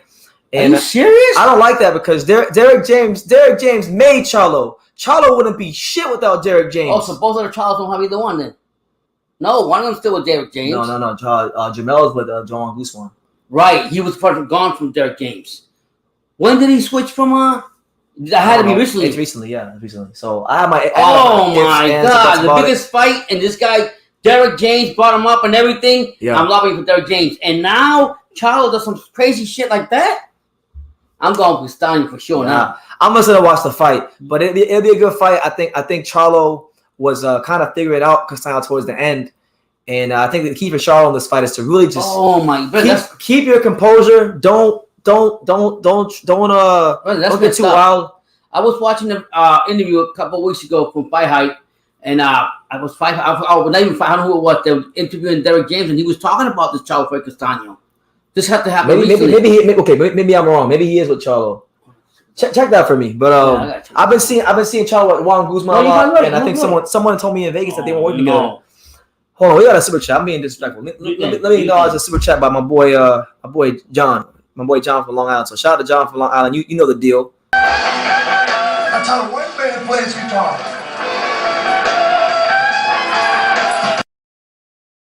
There you go. Shout out to Stone Cold. Thank you, John, for the super chat. He says, BT, what do you think about Inoue versus Donaire's rematch on June 7th? Donaire gave hell in the first fight. I'm surprised he's fighting him again. I'll be honest with you, John. I'm not really excited for the Casemiro. Not Casemiro, Donaire versus Inoue rematch, only because neither one of them fought Casemiro. Casemiro was the other guy in the division. Inoue had a scheduled fight with him. COVID came and wiped that out, and then Top Rank never rescheduled it. And then Donaire just wouldn't fight him because of personal stuff. So because neither one of these guys fought Casemiro, who was the other killer in the division, so to speak, it kind of takes the luster out of the fight for me. But look, Donaire is coming off of a run of 2 great knockouts since the loss to Inoue. He's knocked out Nordino Bali in devastating fashion. He knocked out undefeated contender Rematch Caballo in devastating fashion. I think this fight is interesting because Inoue hasn't been the most active since he signed with Top Rank. Top Rank really hasn't done the most by his career since he signed with them. So I think Donaire will have a chance to capitalize on Inoue's lack of consistent activity. You know, I know my boy, shout out to Angelo Leo, he's been sparring with him, and I know when they spar, it's really sharp competitive rounds. But you know, I would lean towards the younger man to get the win, just because at some point, as great as it's been seeing Donaire find the fountain of youth, at some time father time catches up to all of us. So I'm gonna go with Inoue to stop him. You know, so but should be a good fight. Should be a really, really, really good fight. Keen Mitch says Montana Love looked like smooth baby shit. Yeah, he was he was doing his thing, man. A lot of people didn't like his performance against the guy that Reynoso was training, Golas, but boxed well, found the consistent straight left hand. Really just fought his fight. So a good win for him on a big stage, and he shouldn't be too far from a title shot. But at some point, Montana Love got to give Kenneth Sims Jr. that rematch. You gotta come see him because that was a close ass fight. But getting back to this weekend's fights, on that Castaño Charlo undercard, it's all good. We'll find out. It's all good. It's all good. On that same card, you're gonna have Jerome Boots Ennis, and I know that a lot of people love Ennis. I love Ennis, and I think this is going to be a good, solid, stern test for him against Custillo Clay. Custillo Clayton's has a great jab. Custillo Clayton's highly ranked. He's very, very good. He's good. He's not going to say he's very, very good, but he's good. Who's this? Custillo Clayton against Jerome Ennis. Yeah. So I think this is probably, out of all the guys Ennis has fought in his career, when we talk about technical skills, this guy might be the best guy he's fought so far. And it's up to Ennis. A lot of people are talking about Crawford and Spence and all this stuff. And it's up to him to make people continue to pay attention to him and keep having those spectacular performances. So I'm looking very forward to seeing him on the card. I saw that Eddie Ross asked, is Eddie Reynoso 0-4 on the year? I was actually wrong. He's not 0-4 on the year. He's actually 1-4 because I forgot that when Frank Sanchez fought on the undercard of Martin versus Charles Martin versus Luis Ortiz, Frank Sanchez got a win. So Eddie Reynoso was actually 1-4, but 1-4 is still bad for a trainer of his stature and his name and his prestige. So he got to make some adjustments and improve these guys, Casimiro Rodrigo, he got exposed in that box like Canelo. Yeah, I think I might be wrong about that. Forget about it. Yeah. We'll find out later. Yeah, you got anything you want to speak on, Pops? What is it now? I'm saying, do you have anything you want to speak on in general? I think Boots Ennis was coming out saying that this is his time to take away 147 pound. I think he's coming out with bad intentions against Clayton, but I won't sleep on Clayton against him. I gotta see again. My question with Boots is, can he go past about 8 rounds? Was it? Yeah, I'm hoping. Yeah. I'm hoping that, I doubt it, but I'm hoping that Custillo Clay could be the kind of opponent that can take Jerome Ennis to like the 11th round or 10th round. Just get him into those championship rounds and let's see what he can do. Let's see how he handles a challenge like that, because so far in his career, he's never ever gone past was it the 7th or 8th round, something like that. So we need an opponent that can take this marvelous young fighter to those deep, dark, uncomfortable places and try to drown him. And then you said that you don't know how good his chin is. I mean, he got clipped by Delome that one time, and he responded by stopping Delome. But I want to see that chin get tested just a little bit more in a deep part of the fight, because as anybody who's boxed here would know, on any level, whether you sparred or competed as an amateur or fought pro, it's much different getting hit on the chin flush in the first round than it is in the 10th or the 11th or the 12th or even the middle round. So I want to see a opponent take him deep, hit him on the chin, and see how he reacts. Yeah, because he said he was coming out saying that he want to make a statement, a big statement. So we'll find out how far we can go with that. It's going to be a challenge for him no matter what he said. The same thing goes for him, like it goes for Virgil. I mean, he's going to at least make the fight, or he's going to make the fight with McKinnon, but he's actually making the fight. So we'll see what it's all about. MAW says, yo, Pops, what do you think about Montana Love's mascot? Listen, man, I've been going off on that motherfucker with a damn dog, but if that mascot gives him happiness and everything through his life, and it brings him, I honestly, as a man, I ain't going to a fight bringing no goddamn puppy with me anywhere. But again, if that's better for him than having a woman that's going to take all his money, he can just buy dog food and take care of him, so be it. Because that dog will give him unconditional love. Pop's giving you guys some life advice. Yeah. Adrian Ramirez Diaz says Joan Guzman is the second coach. Derek James confirmed it. James is a no BS, punch-strong genius. Not trying to be funny, but he is a new Eddie Futch. Okay, well, I'm glad you confirmed that. So I was wrong. Okay, yeah. He's the second coach. Okay. Derek James is still in control. Okay, yeah. So if Derek James is still a coach, Chestao get knocked the fuck out. No, I'm right. Keep it in your mouth. I'm right, Castaño. Keep it in your mouth. Yo me voy con Castaño. Yo tengo que va a ganar. Because my dad. Él peleó bien fuerte la primera pelea. He fought him good the first fight. He's going to do it again. Tell him why you got all excited. Tell him why you got so confident that Castaño's going to win. Tell people why you got so excited that Castaño's going to win this fight. Listen, man. Castaño came out and he came out like he said in the last fight. You know, I'm gonna do this, I'm gonna do that. I'm gonna knock out Charlo. I'm gonna prove my point. I like the way he was talking. I like his confidence. I think Charlo's in trouble. If Charlo don't knock him out within the first 4 rounds, he's done for him. No, absolutely. Vivo Combat says the key to being a monster. Inoue says invest. The key to being him is to invest in his body earlier. Take away some of his athleticism. That headhunting won't work for him. You know, no, it won't. And if with him being a little bit older, I would venture to say his reflexes have to be a little bit slower than when they fought the first time. So if he headhunts and Inoue slips it the right way and times it, there's going to be a lot of counter punches available to him. He still got some power, and you know he still got that power. So, I mean, I don't know who won the first fight. Inoue, right? Mm-hmm. Obviously. But I haven't seen much of Inoue since he signed with Top Rank. I don't know if they even promoting this fight. But I think Inoue is going to come try to make a statement again. But I will not sleep on Anito. Not at all. Not at all. Let me see. My boy Scummy says Canelo has always been overrated. Talk your shit, champ. Speak the truth. He's letting it know. Bibble had to win 10 rounds just to get a 7-5 decision. That is so crazy. I don't mind it. That right there goes to show you like what you're up against. I've always said that. Now I always say in these videos about Canelo fighting certain people. You gotta really beat them just to barely beat them. I mean, Brennan was telling me he's like, Dad, I know you have it like that, but the reality is if he doesn't win his 12 round, you're gonna lose the fight. Yeah. Shout out to my boy Shakur. He says, Pops, you're gonna see why Boots is that guy in the welterweight division, but he still ain't no Mario Lemieux. Speaking of Mario, he brought it up. He brought hockey up. Mario Lemieux, I picked up on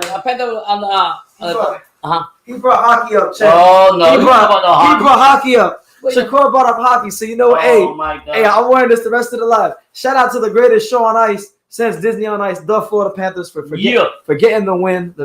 They almost gave me a heart attack before this live.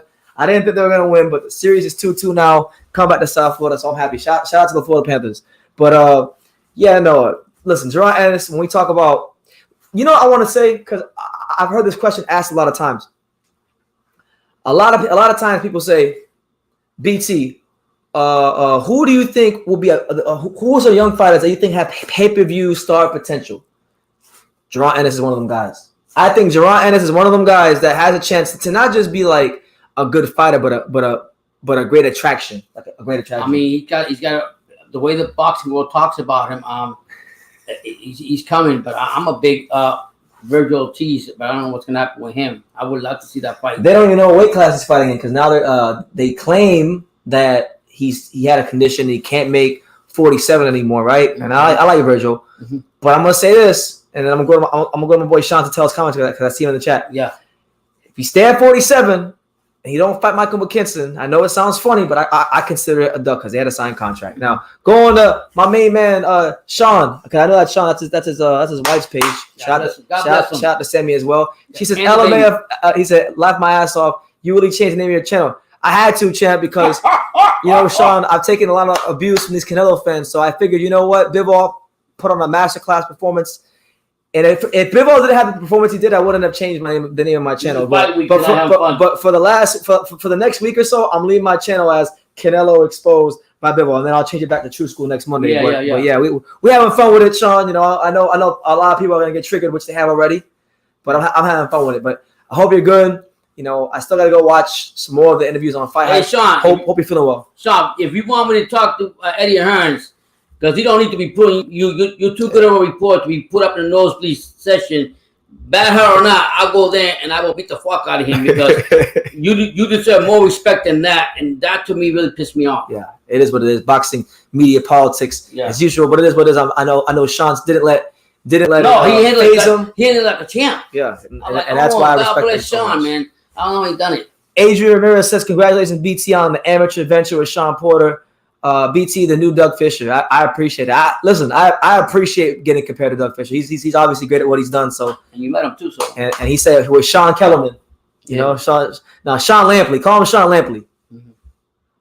He says, "I'm fucking dead, bro. You're crazy. LOL. I love you and Pops, and I still love Canelo too, but LOL." Yo, listen, man.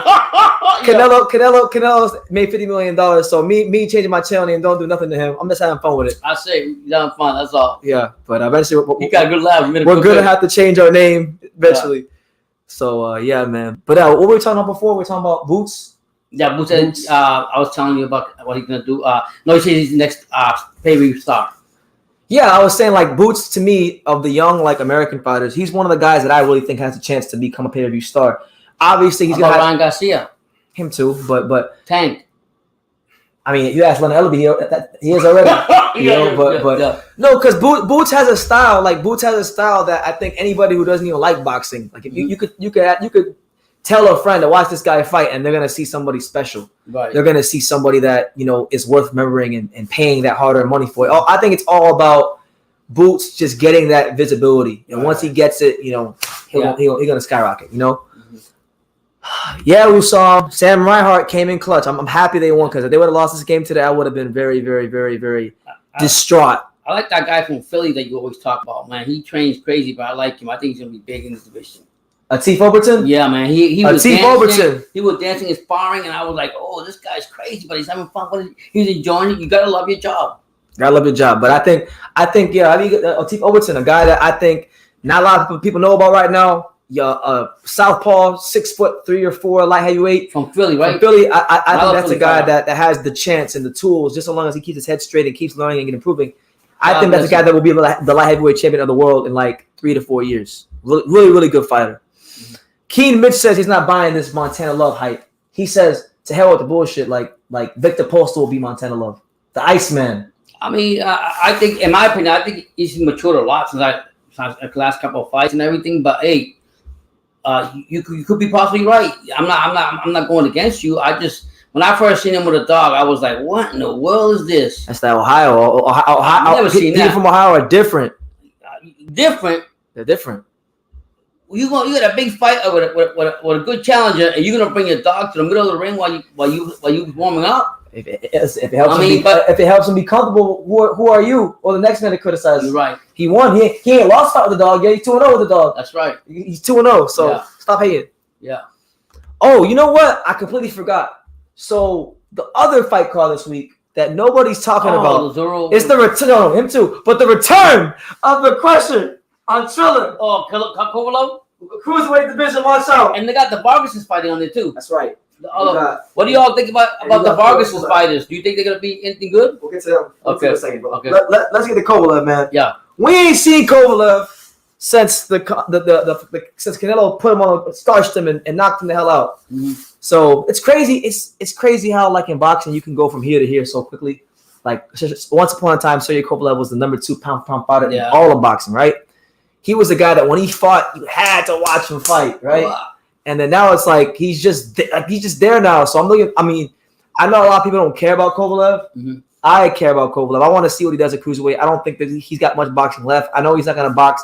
I know he's not. I'm not expecting to see the guy from the John Pascal fights or nothing like that. But he's back. He's going to the limelight with a couple paychecks in his pocket, and God bless him. He did what he did when he was at his prime. He did everything right. So kudos to him. Yeah. See, a lot of people are just discovering the new channel name. I might even buy. You know what we're gonna do? I'm gonna get some commemorative shirts made for this week. You go ahead and wear the Canelo shirt for the whole live. Yeah. No. I want to make commemorative shirts like for this week on the channel, like Canelo exposed by Bibble. Like the whole. Are you gonna send it to the Mexican fans? Whoever wants it. Yeah. Anybody who wants it, Doesn't Golden Boy owe Kovalev some fights? I don't know about that. I'm not sure, Fresh BX, but you could tell me. I know he fought Canelo, but I don't know. You could tell me.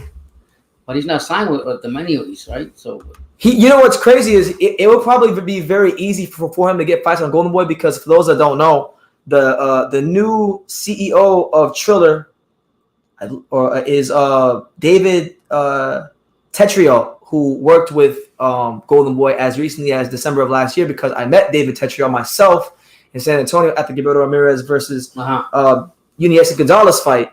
So there's that relationship between Triller and Golden Boy, because one of the main guys in the Golden Boy staff is now one of the top guys on the Triller staff. So just take note of that. Yeah, I didn't even know that. Yeah, see now the boxing changes every day. Yeah. Usam says, "Make one, I will buy it. Trust me." All right. He's got to go do it. We'll get that done. We'll go do it. I'll put it in the Teespring down below, so you guys can go do that. But yeah, man, shout out to all 40 of you here. It's your boy BT. Canelo exposed by Bivol. We're here with all of our viewers and subscribers. We got Pops here. So how exciting is the Triller card? The Vargas brothers are fighting. You know, well, let's take a look. How good? This is like their first. They're all prospects right now. Hold on. Right? Let's take a look at these cards for ourselves. Shout out to everybody here. Mm-hmm. So you wanted to know about the Triller card, right? Triller? Yeah, I mean, I know Kovalev. Pulev is fighting. You got both Pulev. You got Tervel Pulev, who's fighting Kovalev, and you got Kubrat Pulev, who's fighting. Pulev ain't nothing. He's a bum. How would you know that? I respect him. I respect that. I heard he's not that good. I read up. He's 16-0. Is he? Yeah.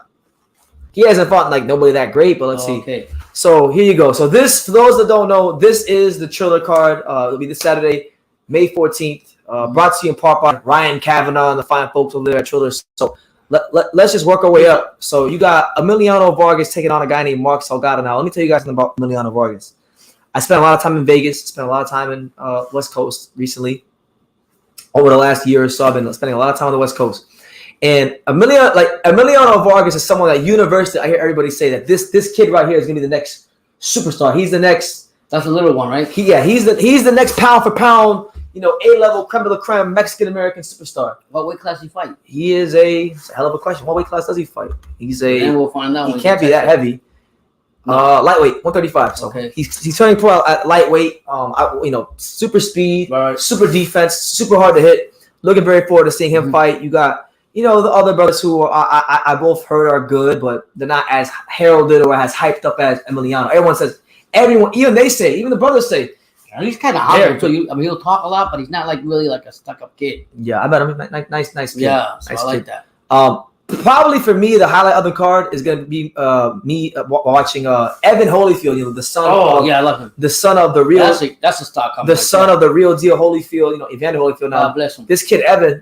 I've had a chance to really watch Evan's development because I was just in a position where we crossed paths very early in his boxing journey. I remember as early as like 2016, Evan Holyfield used to come to the Heavyweight Factory, and he used to come work with Shannon Briggs, and his dad would show him stuff, and he used to train a lot. There's actually training footage of Evan Holyfield like 2 or 3 years before he turned pro on my channel, and I did an interview when I was in Las Vegas. No, at Tampa. Okay. At the Pro Box Promotions card. And, Damon Gonzalez, my fellow colleague in the boxing game, shout out to him, been around forever, covered, every fight known to man. He said that he believes the next 2 to 3 years, the next big superstar fight in boxing is going to be Evan Holyfield versus Xander Zayas. So ever since he said that, I've been just paying a bit more attention to both of them. Yeah. So looking forward to seeing what he can do on this card. Then you got Kubrat Pulev. Now, this fight right here, this co-main event, as far as what could be the most competitive fight, this fight right here in the co-main event, I think is the fight on the card.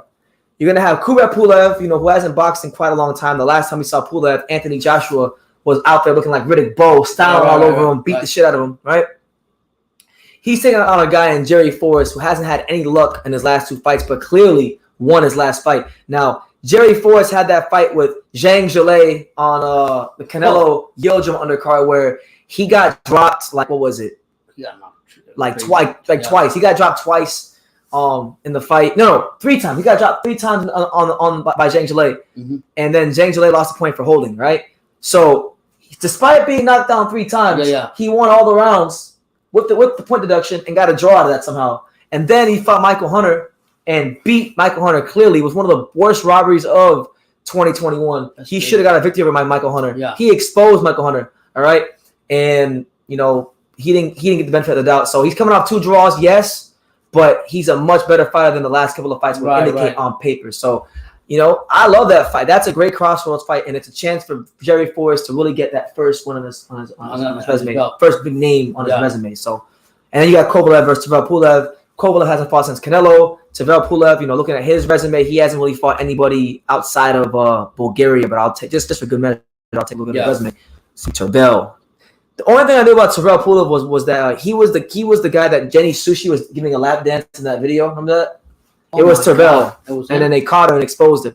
But he hasn't really fought much outside of Bulgaria and European countries. So domestically, he got this is his chance to prove himself and fight Kovalev. So that's what it is. Let me get some more comments and then we'll get to the other card with Zoro because I want to see what's with Zoro.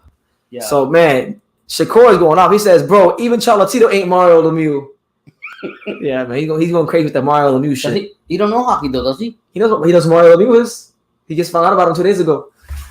Well, wasn't he being Kovalev supposed to get fights in the event that he lost to Canelo? Anybody remember hearing that being part of the deal? I really don't remember that, but I might go back and look because I don't know. But you might know. You probably know more than me. Sandor Martin will beat Montana Love as well. What do you think about that? Sandor Martin, that's the I don't know who it is. Spanish guy. I mean, he's looking good the last 2 fights. So hey, you're right about that. That one I could ride on with you on that one for sure. I like him. I like what you fought pretty good last fight.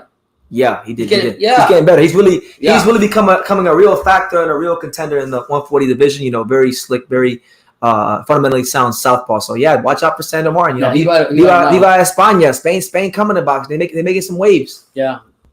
Nobody thought knew nothing about him until he beat, who.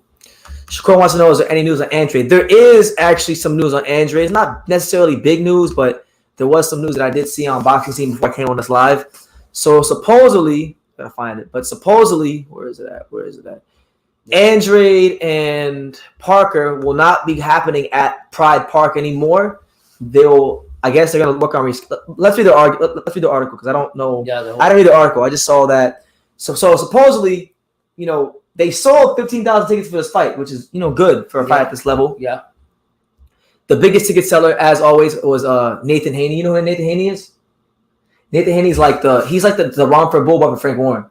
But Nathan Haney is actually kind of solid. He's actually kind of decent level at British. Right. He's from Stoke City, and he gets a lot of people there to come. It's a big party. Okay. But because of the World Cup in Qatar in November and December and the new EFL season starting in July, Warren said that he saw the Andrade fight as a big step towards building Parker's name. So it looks like that's off. Due to other things, that's off. And yeah, that's pretty much it. Yeah. No Pride Park, no stadium fight for now. Zach Parker. No stadium fight for Andrade. So maybe, just maybe, I don't know what they're gonna do with the fight. I don't know what the next step is, but that's the news. That's the news for Andrade. What do you think about that? I mean, it is what it is. He got an injury. I guess it was unexpected. So like you said, every day things change. Every day. What do you guys think about Canelo's chin at 175? I say, listen, one thing you can never criticize about Canelo is that chin. Hasn't been dropped to my knowledge. That's true. He don't get hurt like that. Yeah. I mean, he got buzzed a couple times, maybe once or twice in the Bivol fight, out for combinations. But you'd have to go all the way back to like Jose Miguel Cotto to find the last time that he really was like buzzed. And that he was really truly hurt. So yeah, he's got. I would say like him, Golovkin, Danny Garcia. I would say that like those 3 guys probably have the best chins in the sport that I can think of. Usam says, speaking of the Lemieux, I've heard from people in the gym that David Lemieux is not even in shape for the Benavidez fight and looks horrible when sparring. I smell a pullout out of a destruction. Well, hey man. Oh wow. That's on you. That's on Lemieux. He didn't really sound too confident in the press conference.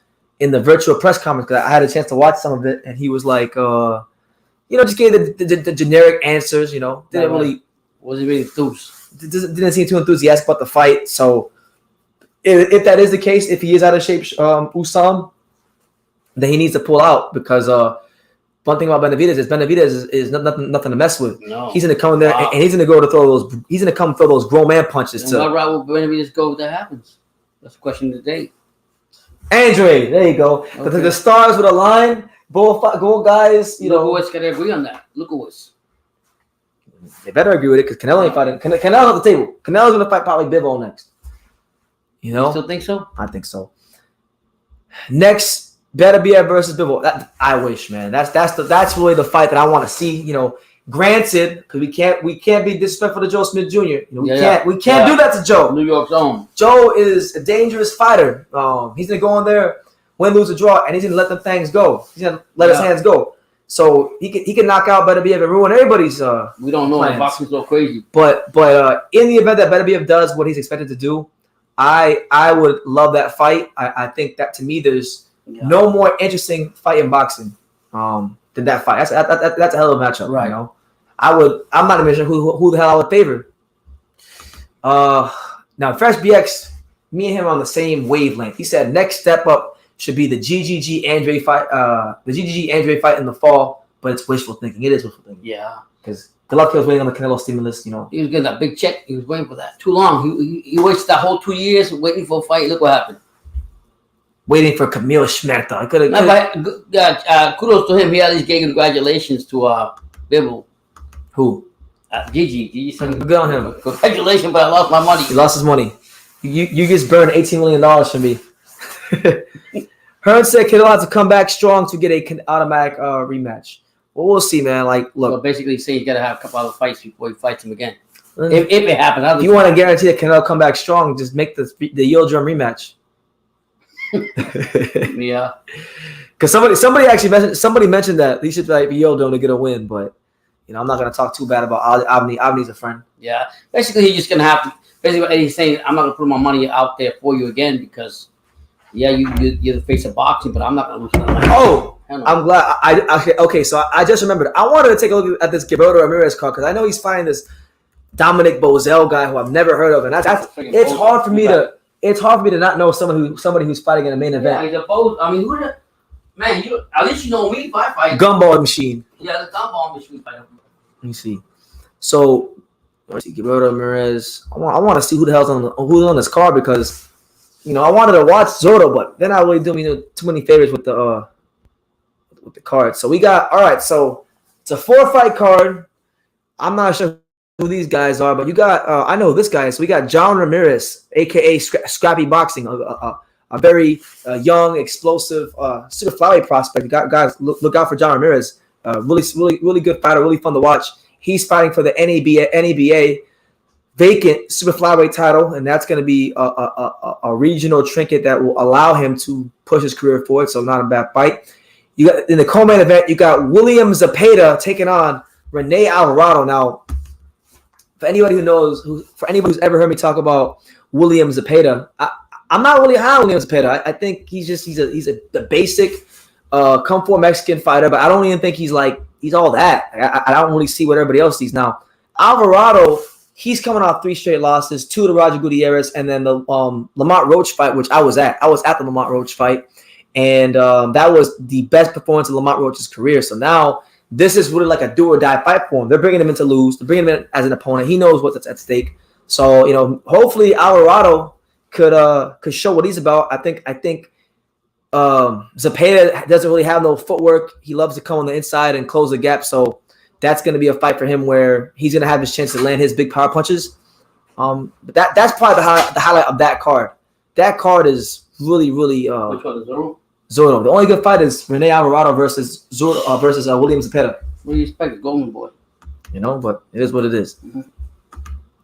No, the co-main event is good. I like the co-main event. You know, you got Rene Alvarado, who clearly hasn't had the best of luck recently. You know, he got beat by Roger Gutierrez twice. Right. And then he allowed Lamont Roach to have the performance of his career, which to me and my dad argued about because my dad doesn't like Lamont Roach's style.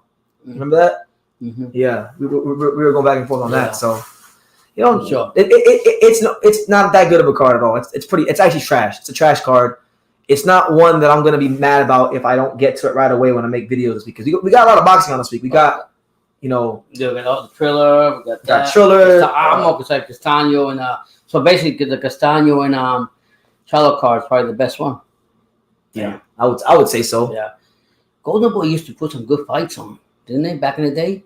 Yeah, when before Al Heyman and the executive from Showtime, Espinosa, before they all came together and decided to, you know, screw him over when he was in rehab. You know, they started their own thing. You know, that's when Golden Boy was at his best. But you know, he's been trying to recover. It seems like he's having problems with almost all of his fighters, like Sinisa Estrada. That was a surprise to me. What? I mean, I know I shouldn't. Not sure it would surprise me in boxing, like you always say, but that was a surprise to me to see that even she was really upset about that, and you never see her really that's not usually her, you know. Yeah. To come out and call out, you know, Golden Boy for not paying her, or whatever the case was due to her. And I don't know. I mean, he's spending a lot of money on his girlfriend, which he should. But damn, you know, you're gonna lose respect, and you're gonna lose all your credibility, if not already. That's what it is. Okay, J8, what's good, champ? You know, he used my former name. He says name change, huh? Only for a week. I'm only gonna have it like this for a week, and then I'm gonna go back to True School Sports next week. But you know, look, listen, Jay. I've had to hear a lot from these Canelo fans over the years, and some of the things that have been said to me have been in very poor taste. So I'm gonna have a big pissing contest the whole week, you know. Yeah. But listen, best wishes to Canelo. Hopefully he go and he improves and give himself the best chance to win the Bibble rematch because as all of us know, he's really gonna need it to have a chance against Bibble. I don't think he's gonna fight him again. I don't think so. No, I don't really feel. I mean, you're probably saying because if it goes down to 168, you'll probably fight him. But I don't see. I think Canelo got other options. You can fight. Go to 168. We got more fighters there. You got Benavidez, Boo, Morel, right? Mm-hmm. Who else is that you can fight? The child. I said Charlo. I mean, he's got better options there. I mean, what else you got? What you got? So my man B10 says, "Did you lose subscribers out of changing the name?" I know they were salty. Okay, so I'll tell you what happened. Yeah. When I changed it right away, there was maybe a 45-minute period where it was changed and almost nobody recognized. But the minute I put out the first video, and people saw the name, man, bro, they I lost like 40 subscribers in like an hour and a half. It was crazy. But you know what? I'm still in the positive. Like I've lost a lot of subscribers, but I've gained way much more. So I'm in the positives. I mean, you can't listen. People like to think that they're hurting you and they unsubscribe. And I try to explain to them like I get good support here on the channel. Yeah, you're gonna get replaced really quickly. I mean, we're just calling out what we've seen. We're not trying to like put the dark side down on Canelo. We know what he's accomplished. We know what he's done. But at some point, you got to come back to earth. And this was the fight that brought him here. And not even that. BT just made a great video that I really like. Salvador Sanchez, one of the greatest Mexican fighters. My opinion. Yeah, Brendan's case, the greatest Mexican fighter, whatever the case may be. So we're not really hating on we also support it. We just don't support the way Canelo was, whatever you want to call it. And the way he moved. Yeah. But anyway, we got a switch chat for my man MAW. Shout out for the $5 switch chat. You know, we'll give you a Don King. Hey everybody, let's have some fun. You don't live but once, and when you're dead, you're done. So let the good times roll. It don't matter whether you're young or old. Let the good times roll. Let the good times roll. We will here on True School Sports. He said, "I don't have much money, but here's a $5 for the live to support the channel. Miss some lives, but at home at the moment with COVID. So hey, we'll get well soon. Yeah. MAW, appreciate you. Shout out to all the Aussies out in Australia. You know, one day, I don't know when, but hopefully soon we could have the True School Sports Australia meetup. That would be insane. That's actually a dream of mine. Shout out to Carl Hansen. He's got a beautiful daughter. God bless him. Yeah, we got let me see. Canelo was a horrible fighter, man. Horrible fighter versus Bibble. I bet Andrade is echoing that. Yeah, he's probably laughing his ass off. Mm-hmm. You know, you can't go around calling 2 division undefeated champions horrible fighters. It's just not. That's in poor taste. It's not a good look. So, you know, Carl Hansen, what's good, champ? We've been live for almost 2 hours, but good to see you. What's popping, man? I know you're getting a lot more excited as George Ferocious Kimbustis versus Devin Haney gets closer. Massive fight, huh? Massive. It's a massive fight. Yeah. George Kambosos Jr. is an absolutely fucking massive global star. Kambosos sport. Training like a monster. Who? Kambosos. Well, he tells you everything Kambosos does. He tells you. He says, I've been in the dock, working in the gym. Yeah. He tells you. But I mean, he's looking good though. And I mean, Haney said he's sharp too. We'll see what's going to happen. I mean, we already talked about. I don't know. Freaking George. I'm sorry. Every time I see George in one of them training videos, George looking stronger and stronger and stronger. Yeah, man. I'm telling you. He look like he's trying to put Devin Haney in a body bag. Now it's gonna be tough because Devin Haney's a very good, technical, slick boxer. But you know, George has a lot with him. George has a lot of things going for him. He's extremely fast. Can punch in both hands, and has self-belief like an MF. Nobody believes in themselves like George Kambosos. But I always told you that the confidence is a big thing. We see it a lot in Tyson Fury. And he went through a lot of worse probably than Tyson Fury to what he had to get at. And that confidence like way up here. I mean, and for Devin Haney, he's young. However you look at it, he's still young.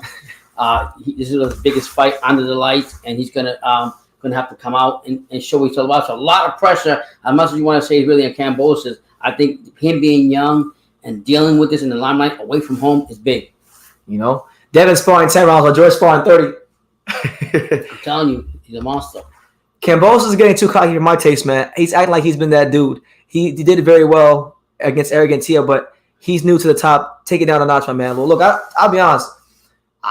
George has always been that way. Like, before George even fought Tio, I never met him before he fought Tio, but like I know a lot of people who know him. I actually have a great friend who sparred with him, who was part of one of his camps. And he tells me George is the most confident person in the world. That dude is like the ultimate alpha male in boxing. I mean, and that's how he's acting. I look at it like this way.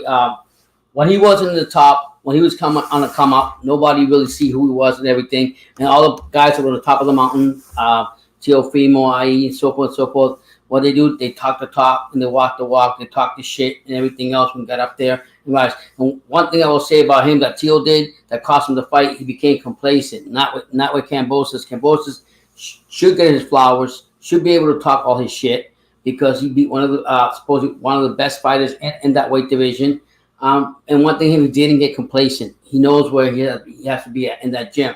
So I love that he's talking this shit. People say he's getting too cocky, but when anybody else does it, it's okay. He's emperor. He's got most of the belts. You've got to put respect in his name. Simple as that. Talk all you want, George. Talk all you want. Yeah. So that's what it is. Yeah. But yeah, man. Yeah, Xander's in camp right now, and Xander will be fighting, I think, later on in June. And Xander's, I think, hopefully he keeps improving because, apart from Shakur Stevenson, like I've said many times, Shakur Stevenson is the best Puerto Rican fighter. Now he's always been the best Puerto Rican fighter, even before anybody knew he was Puerto Rican. So, now that he's come out and he's kind of made it, somewhat, official to the public that he's going to embrace that part of his heritage. Like, but talking that thing, I was happy for him and everything, but I wasn't happy how his family supported him in that thing, the breakout fight and all that stuff. That was crazy for him. Fight? The fight that the family broke out when he was doing a post-fight conference with the topic of the Chicago when he won. Oh, they wanted to go to the press conference, yeah. That's what it was all about? Yeah. Oh, I didn't know what it was all about. That's all it was about. It was crazy. But he proposed to his wife, future wife. He's got a kid. Those kind of things happen. Like I know it looks ridiculous what Shakur's family did, but bro, like the security at boxing events, even like club shows, I'll put it like ridiculous. This. One thing I would say, when you live in the hood and I lived in the hood, your family's gonna support you to the last backbone. No matter how many members come in, they're all gonna jump in and did that. But I mean, Bob Fowler, he took off real quick on the stage. Huh? He said, "What's going on?" He took off the stage. He was scared. He was gone. He was scared. He was absolutely scared out of his mind. You see how Shakur reacted? That boy got up. He was talking to Bob and everything. Threw his belt down, everything. He was gone. I was like, "Oh shit!" But that's how it is. People don't understand that people that grew up in that environment, Newark. I grew up originally. I came from Puerto Rico to Jersey City. Jersey City was no better than Newark. I mean, it was crazy too. So I get it. That's just part of it. How he's growing up. I just thought it was crazy. Yeah, what happened. So so Shakur's there. We already said Zai is gonna be something. We definitely know Cambosis what he's gonna do. The sky's the limit. I mean, you only get an opportunity so many times. David Haney got 2 opportunities. Yeah. But I don't think he's gonna go that far. What is? I think Cambosis is gonna beat him, and if he tries again, he's gonna get beat twice as hard again. Okay, well, we'll see, man. Mm-hmm. Yeah, man. No, it's crazy. Good luck to Haney's. I like the Haney's too. Don't get me wrong. I just call it the way I see it. Man, it's crazy. Like, we're only in the beginning of the week of Canelo exposed by Bivol. And man, these Canelo fans are so triggered. It's the best. This is the best week ever. They're nothing bad can happen this week. Well, they triggered as hell. I mean, look, I'm gonna read the comment right now. I'm gonna read the last comment I got. It's just crazy how people everybody's entitled to their opinion. BT been telling you for years. As soon as Canelo was gonna take the L, he was coming for him, and that's what he's doing. Look, one guy said, I'm reading one comment. One guy said, "Bro, I've been subscribed for years, but these videos have always been so petty when it comes to Canelo. It's a weird obsession to hate a fighter so much because they have a large casual fan base." Now, look, I don't hate Canelo because he has a large casual fan base. I hate Canelo Alvarez because he's too pussy to fight Demetrius Andrade. It's always been about how much of a coward he is when it comes to fighting Demetrius Andrade. It's never been about. It's literally that's the main thing. That it was about. Because truthfully, look, before before like 2019, like 2018 on back, Canelo was in boxing, but I never really liked. I was indifferent towards him. He was just there, but I didn't really think anything of him. And to go with that point, now after I see what Bibble did to Canelo, I don't care, you want to sugarcoat it, whatever. Just imagine if that was Bibble Andrade. Now I see why Canelo is run away from Bibble Andrade and made every kind of excuse in the book because he couldn't handle the movement and style that Bibble Andrade fights more or less like Bibble. Yeah. Let me see. The Canelo Alvarez fans are hiding under their bed. No, they're not hiding in my bed. They're on my comment section, bitching and moaning. It's all good. They're like, you're being a hater. I'm like, well, I don't gotta like everyone. I'm sure you don't like everyone. If you can take it that deep, take it as deep as you want. Take it as deep as you want. I'm just having fun. I'm drinking these Canelo fans' tears like it's water. A lot of times my son will talk to you guys, and you guys want to sit here, and Canelo can do no wrong. Canelo was in fucking Jupiter. But guess who brought him back to Earth? Bivol. God bless Bivol. All hail King Bivol. Yeah. Let me see. Canelo losing was good for boxing, and I agree. I think it was as well. The middleweight division is wide open for the guys with real heart to take the big stakes. Look, there's a lot of guys in the rings I never heard of, but guess what? If they have the heart, determination, and skills, and the application of the skills on fight night to beat one of these guys in the top 10, in the upper part of the top 10 or a champion, then these guys can become household names too. So I'm rooting for any fighter that believes in himself. And America is a land of opportunity, so go take your opportunity. So this is Hyro. This is Hyro. He said you're gonna get exposed when the Panthers don't make it to the finals. Since 1976. I'm funny on that one for sure. Hey, they won tonight. Hey, nobody talking about that Dubois fight with the Dream. He's looking good. Yeah, June 11th. June 11th. June 11th. The Dream Bryan against June 11th. Say the date. The biggest fight in the heavyweight division. Dale Dubois here in Miami, right? Here in Miami at the Miami Highline Casino. Trevor Bryan takes on Dale Dubois in South Florida. I'll be there for that one. Yeah, he was trolling. It'll be on BT Sport. I'll finally get a chance to meet Frank Warren, so I'm excited about that. Fish Eyes? I never met Fish Eyes, so I'm probably pretty cool. You probably get along with him. I'm looking forward to meeting Fish Eyes and getting one. And Dubois, I think Dubois is nice. Yeah. Canelo fanboys forget he already lost before he already lost against before Bivol. He did lost to Floyd. Mm-hmm. If you want to get real technical, like there's fights that he got on paper that a lot of people thought he lost. Mm-hmm. Canelo was a cherry picking.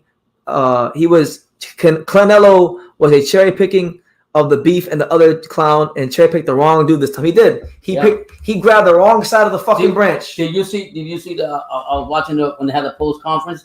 And I was looking at Eddie Reynoso and him. They both looked like they wanted to cry. Who? Eddie Reynoso with his face like he didn't know what to do. He was like, and then there was one time when they asked both of them a question, and Canelo was like, "Who's going to you want to answer? Or you want to answer it?" Man, hey, I want to point something out to you guys. So Canelo has been speaking English this entire. Remember I told you that? He speaks better English than some American fighters. Canelo, honestly, English has really improved. You always said that. Tip of the cap to him. Okay. Bivol beat the English out of him. That boy started speaking Spanish. Yeah, translators there. Yeah, he didn't. All of a sudden, he didn't answer no questions in English. He didn't say nothing in English no more. Yeah, all of a sudden he did stuff you, but not really like he usually did. All of a sudden he got what is it called? He got knocked out, and I forgot the name of it. JH says he lost a few times, but he protected that one like other guys protect their own. Yeah, I mean, I get it because let's be honest. Do you think Floyd made more money than him, or he's made more money than Floyd? Floyd made more money. You think so? Hands down. He broke all. Floyd owns like every pay-per-view record in existence. Like if you look at the top 10 biggest pay-per-view fights of all time, he's got like 7 of them. Oh wow! And the only one that I think only Canelo's only fights that's in the top 10 is with Floyd. No shit. Yeah, so that's what it is. He's man enough to live comfortably, that's for sure. Yeah, like you were saying, he's out there singing and everything. He made $50 million. I'd be singing too. I'll be singing like a motherfucker if I make $50 million. Yeah.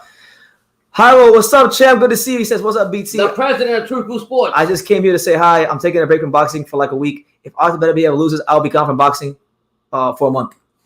Well, get ready. It was nice knowing you, champ. Yeah. Because when Joe Smith Jr. land one of them big-ass left hooks, listen, if Joe Smith Jr. can find a way to land one of them big-ass left hooks, all bets are off. But I would favor, I would definitely favor better be. Thank you for the shirt. Thank you for the shirt. I put it in my box for years to come. Yeah. I can't believe they made Bivol sign a rematch clause for a non-title fight. This is Eddie Hearns. He does it to a lot of his fights. Almost his fights get a freaking rematch clause. That's how it goes. No. Escribiendo la historia. Yeah. There was none of that night. Do you think Canelo should have used a counterpunching style on Bibble like he did on GGG and Jacobs? Well, he probably should have, but like it's harder. It was harder to fight that kind of a fight because of the fact that because of Bivol's patience, because of Bivol's feints and his probes and his Discipline is crazy. Discipline and his combinations. There really wasn't a ton of counter-punching opportunities. So this is a fight that actually called for Canelo to be on the front foot, and he wasn't able to really hit Bivol with the effective shot that he needed to beat him. Did you hear what Canelo said while he was at the ropes? Because when he's getting tired, he said he went to the ropes to get energy. Yeah. Well, that's nothing new. He's been doing that all the time, his whole career. I was like, oh, wow. But that's the first time I really heard him say that, something like that. You know? He says, Pops, while I'm gone, I'm going to sing you something to remember me by. What you want me to say something to you? When he's gone, when Better Be At loses, he's going to sing you something. Okay. Yeah, it was. Yeah, I don't know why you said it was a non-title fight. It was a title fight. Who said that? Somebody said it was a title fight. Harry Garside is fighting tomorrow. Well, there's no boxing on tomorrow, so I'll be on the lookout for Harry Garside. He's gonna be fighting it. I'll do it. Brendan, you got a video on review for him. He says now the casuals know who Bivol is. SMH, that's right, fools. Better recognize and give that man his props. Listen, man, I told you guys I made a 15-minute video month and a half, 2 months before the Canelo fight, breaking down his whole style because everyone was saying he's this basic European fighter. I'm like, you don't know basic European fighter. You don't know shit about boxing. What the fuck are you talking about? What are you talking about? It's good. Carl said he's fighting tomorrow on what Australian channel? I'll look out for it tomorrow. We'll have to check it out for you, Carl. I did tell my son about Harry Gart, wasn't it? He told me about Harry Gart. Yeah, I want him to. My son will take his time and do a good video on when he's ready. Yeah. Eddie must have forgot who. Eddie must have forgot who the Rat King is because Bam about to get killed. Oh, I'm telling you right now. But I gotta respect Bam, man. Bam is. He gave my respect when he moved up and did what he did, you know. So now you say this guy's got one of the strongest punches in that weight class. Pound for pound, one of the hardest punches in boxing. Period. Pound for pound, any division. I'm gonna say you don't fuck around with side. Nikita Zoo's in the car. I want to watch Nikita Zoo because Tim Zoo told me when I interviewed Tim Zoo at the media workout for Terrell Goucher in Vegas, he said that Nikita Zoo's even more like devastating than him. Wow. So I want to see it. He said he's like a butcher. Get out. That's how Tim Zoo described his younger brother Nikita. He said he's like a butcher. So wow. I'm gonna try to check that out. He fights on that card too? Huh? He's fighting on that card? On that same card, yep. On that same card. So it is what it is, man. Any other questions, guys? Yeah, Pop's gotta go to bed. Yeah. You can go to bed. You go to bed. Good night, guys. God bless you. God bless you, Harold. Harold, yep. God bless you. God bless you, Carl Hansen. God bless all you guys for being here, hitting the like button, supporting us, and like I said, our success is your success. That's it. Good night. We're gonna keep pushing it and running it all the way to the top here on True School Sports. So, wait, did I say? Yeah, that's my slave name. Yeah. Canelo Exposed by Bivol. Let me make sure I get my channel name right. We're gonna keep it going here on Canelo Exposed by Bivol. Hell, you talking about? But look, I'm still here, guys. So I'll try to stick around for like 10 more minutes. So if you guys get questions, any questions, we're at the part of the live where anything goes. It don't even gotta be box related. You guys can ask me anything. I'm probably gonna end the live in 10 minutes because I got a lot of videos to make about the other cards in boxing this week. So get your questions in. I'm gonna stay for 10 more minutes. It's been a great live too. I didn't even want to come on this live because I was so damn tired from being stressed out about the Panthers game, what they won. So, yeah. I heard Tim Zoo has Mayweather hands. Now, we'll see. We'll see. He was doing some training out there in Vegas at the Mayweather gym. He said, exposed worse than the bad guys in Scooby-Doo. Absolutely. Bivol exposed Canelo. Yes. What's the venue? What's the best venue you've seen a fight at? Now, that's a great question. Let me see. The best venue that I've seen a fight at. I don't know if it's the best, but it's my favorite. My favorite venue that I've been to for a fight was when I went to go watch Stephen Fulton versus Figueroa. They fought at the Park MGM Grand, which is like it's a smaller hotel that MGM has, and it's a smaller venue, so every seat there is great. If you go back and you watch the video I shot at the fight with Fulton and Figueroa, you'll see what kind of view I had, and there really is no bad seat in the house. So for me, my favorite venue that I've gone to so far is the Park MGM in Las Vegas. Are you gonna watch Yoka versus Bivol? When is that fight? People have been saying is that fight this weekend? Because a couple people have mentioned that fight. You know, Yoka versus Bivol, but I haven't really had a chance to I haven't seen when it's happening. Bivol beat Canelo like Parag beat Jacobs. Well, not quite. Parag knocked Jacobs the fuck out, but they're both dominant performances. They're both very dominant. But yeah, definitely. I'm definitely to the Park. If you ever in Vegas and there's a fight at the Park MGM, go, because every seat is great. It doesn't matter where you sit there. You're gonna get a good view of the action, and you'll really enjoy yourself. I really enjoy myself at that fight. Figueroa versus Fulton was a great fight. Figueroa don't want to run it back. Yeah, man. Freaking. I thought Fulton won the fight pretty clearly, but I think the fight's definitely worth running back for sure. It was a great fight. It was a great day for boxing. Shout out. Okay, so we got another super chat. We got Artman the GOAT. The Artman with the super chat. So as you guys know, I'm gonna give Artman the Terrence Crawford because he said he likes Spence a lot. So I'm gonna give him the Terrence Crawford. Pussy ass. Bring your ass out. I'm looking for you. I'm looking for you, Al. Where you at? So Artman says Canelo lost. Now it's time for Bud to lose soon. That ain't happening, champ. That's not happening one bit, one iota. Canelo has the best chin in box history. Bivol couldn't even knock out Lil Canelo. Well, Bivol couldn't knock out Salamov. He couldn't knock out Craig Richards. He couldn't knock out Joe Smith Jr. He couldn't knock out a lot of guys. He don't got to knock out Canelo.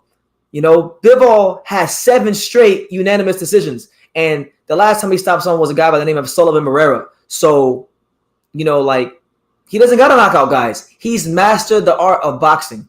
So much so to the point where, if you're not good enough, he don't got to try to knock you out. And Canelo falls in the same category as Umar Salamov, as Craig Richards, as Joe Smith Jr., as all of them guys. Obviously Canelo is a fantastic fighter, but at light heavyweight, he didn't really have the quality to make Bivol have to sit down on his punches and get him out of there.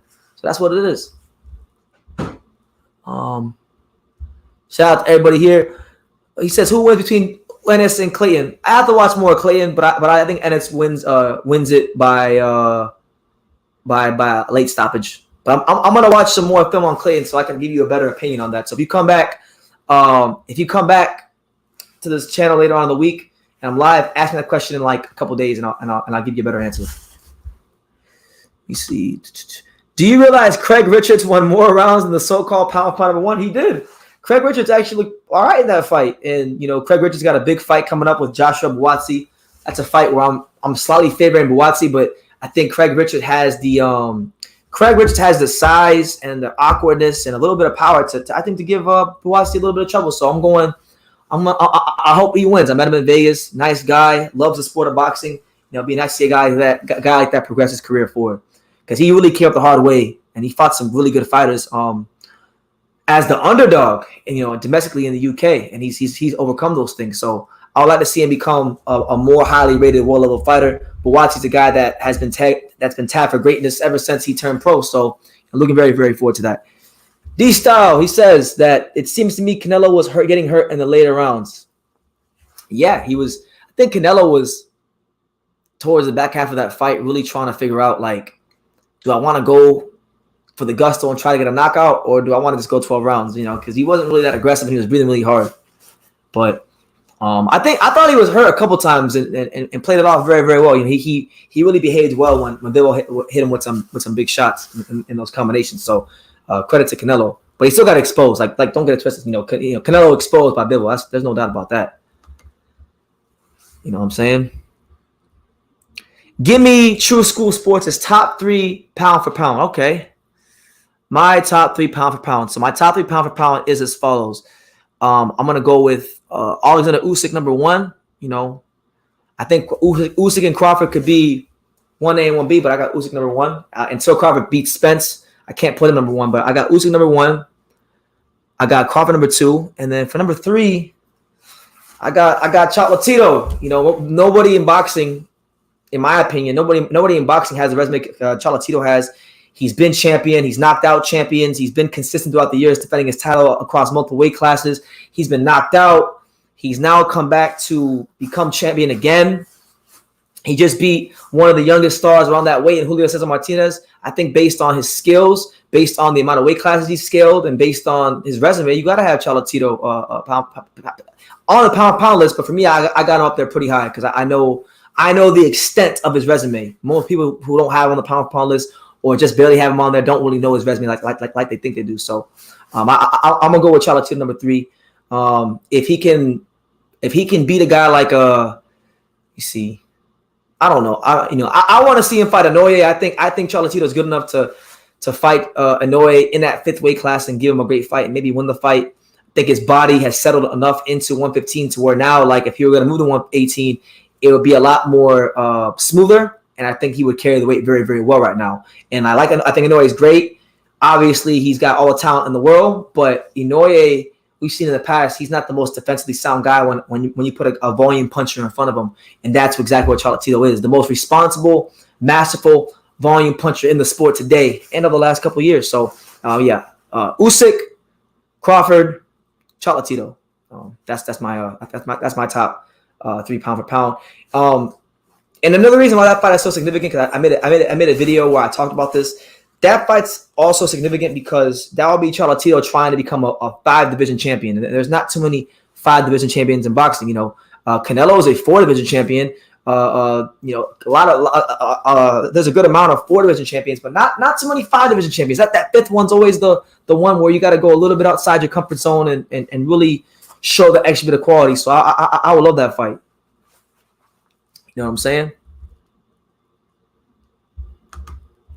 But yeah, it's your boy BT. Canelo exposed by Bivol. We here live on YouTube. First live of the week. Having a lot of fun. A lot of people are got the panties in a bunch because of the name. I'm just sitting here laughing because I'm just having fun. I don't hate no man that much to lose any sleep over it. But I'm gonna troll. I'm gonna troll. One thing BT gonna do is troll, and trolling we're doing a great job of. See, Bivol didn't even get out of first gear. No, he did not. Hyro says, "Yo, BT, can you put that Tupac poster on your wall? I want you to have something to remember me because I'm a facts." I agree with you, Hyro. Oh man, he says, change your name to the Trigger Trolls. Pew pew pew, pew pew pew, pew pew pew. Yeah, man. Bivol is a skillful fighter who doesn't rely on his punching, and not just so much that, not just so much that, but one thing I love about Bivol is he stays within himself. He knows who he is, and he fights to his strengths. A lot of guys sometimes they get into these big fights, and they abandon what made them good in the first place. They abandon what made them become champion in the first place. He knew who he was, the whole build up. He knew who he was the whole fight, and he didn't deviate from who he was. So I think it's the mentality and the calmness and the composure of Bivol, which is just as impressive as the skills that he has. Let me see. But Canelo did go up to 175, so you gotta give him credit. I did give him credit. I did say, if you go back and you watch my initial video when the fight was on, I said, look, if Canelo's going up here to 175, no funny business, fighting Bivol, then he gets my credit. I gave him credit for that. Bivol was a difficult challenge, but at the same time, it's like I gave him his credit, and he gets some respect for that. But you heard Eddie Hearn. They picked him for a reason. They thought wrong, but they thought that it was going to be a bit of a soft touch with Canelo based on how Bivol looked in the fights against Salamov and Richards, and they found out that the reason that he looked that way against those guys is because he's so good. He didn't have to bring his A game or even his B game to beat those guys. He brought his C game, and it was still more than good enough. So, that's what it is. Only the brave heart picked Bivol, not Cherry at all. No. He's not a cherry, but I think he was looked at as a calculated risk, kind of like Kovalev, a calculated risk. They thought that it was going to be a fight where, you have a skillful guy in front of you for a couple rounds, but it wouldn't be a guy that was going to really, really have a proper chance to win. That's how I see it, especially when you look at what Eddie Hearn said to Bivol after the fight during the press conference. So that's what it is. Bivol gave up everything because he knew he was better. And one main thing that counts, the actual fight. Yeah. Canelo could have the fireworks, he could have the fans, he could have the all that stuff that doesn't really matter when you look at a fighter's resume and record. And he went there and outperformed them in every way, shape, and form. Hey guys, do me a favor, right? I'm here, your boy BT, rocking the solo dolo tip. Do me a favor, guys. Give me, let me know where you're watching from. Let me know your city, state, continent, and all that good stuff. I want to see how international we are on this broadcast. If my voice sounds a bit weird and if it sounds like I've lost it, it's because I probably did a little bit from watching the Florida Panthers game. I'm letting y'all know in advance. In the event that my favorite hockey team goes to the Eastern Conference Finals or the Stanley Cup, I'm going live. I'm going live for hockey on this channel. All right, for real. Y'all really named your channel this. It's my channel for 1 week, champ. Only for 1 week. I'm just doing it to have fun with the Canelo fans because me and the Canelo fans have a special relationship. So, I'm having fun getting back at them. They've gotten on me. They've been talking shit to me for all these years. So this is my way of talking shit to them. But shout out to you, Jerry. Hope you're well, Mr. I know. We got New York in the building. St. Louis, Missouri's in the building. Shout out to my man Jay. We got remote. Is that New Zealand? Okay. Nah, that's not my name, champ. I don't hate no fighter that much to actually have that as my channel name all the time. It's only for this week because Bivol beat Canelo, and I have my things with Canelo. But listen, man, I think it's great for boxing. I think it's great for boxing. I think it's just good for the sport because that's how boxing is. If you look at boxing history, it's like when Mike Tyson was the man and knocking everybody out, nobody thought he would lose, and that gravy train was unlike anything we've ever seen. And Buster Douglas came along, a guy that nobody thought would win, and it's the same thing with Bivol. So that's the beautiful thing about that. That's the beautiful thing about boxing. It's like when you think you've conquered all, and you think you beat all the challengers, there's always that next man around that corner that's gonna come to take that food off your plate and show you what he's about. And that's what Bivol did. And credit to him, he deserves all the credit in the world. I'm happy for him, And then for Canelo, this is a great thing for him because now he has to actually make some adjustments as a fighter and tweak some things. So it can only make for better fighters and better fights. So absolutely, But let me see what else we got. Usam says this is the best channel name for ever. You should keep it forever. I'm gonna tell you guys this. I'm gonna let you know in advance. If they fight in a rematch, if Canelo and Bivol fight in a rematch, and Bivol beats Canelo again, I'm gonna rename it to Canelo Exposed by Bivol 2.0. So that's what it is. Bivol's jab was a thing of beauty. He threw 416 through 12 rounds, over 34 average per round. Jab was the offense and the defense at the same time. The offense at the defense at the same time. He was able to stymie Canelo's pace, his rhythm, his confidence, everything. So yeah, you couldn't have asked for a better fight. Shakur, you ain't in South Florida. Cut the BS, man. You're not from South Florida. You in the UK, freezing your ass off. Bivol beating Canelo ain't no Buster Douglas type upset though. Remember, Bivol is the reason Andrade were retired early. Yeah, I'm starting to believe that shit. But it's not. But I only use it as an example to say that like just when you think a guy is unbeatable or that nothing will ever go against him, there's always someone that can come and prove everybody wrong. I'm not saying this like that because man, Buster Douglas was Mike Tyson. Is not just the biggest upset in box history. It's literally like it might be the biggest upset in sports. So, yeah. Jerry says, I feel like they didn't promote that fight well. They didn't. They did a bad. They didn't do the best job because honestly, even me as someone who covers boxing day in and day out, I wasn't that excited about it. To be fair, this wasn't going to be like a Plant versus Canelo type promotion because there was no trash talkers, and it's always easier to promote a fight when there's trash talkers. But that's what it is. It was a great fight. It's usually the boxer will least expect. Yeah, here we have Andrade and Benavidez and Charlo and David Morel Jr. and all these other guys that people were clamoring for. Better BF, but it was Bivol that beat Canelo. So that's the beautiful thing. Anything can happen in the sport of boxing. But yeah, they didn't promote this fight well at all, really. And the crazy thing is, Jerry and everybody else, the crazy thing is like you would think that with this being the Zone's like first pay-per-view, you would have seen a lot more marketing dollars put behind this and more promotion for this fight. But yeah, it really, really they were a bit behind the 8 ball, and that's why, like, I mean, I was in the arena, so I can't really speak to the attendance because I wasn't there. But from what I read, from what I was reading, they slashed the tickets in half, which is never a good thing because it means they had to do that to sell some tickets. Crush on 3 says the Vegas odds were off. In my opinion, it should have been even. Maybe it should have, but they had it at 4-1. The Vegas odds are normally pretty good. Like they normally are pretty good about predicting fights. They don't lose a lot, so that's why it is a big deal in boxing when someone does beat. That's why they call it beating the odds.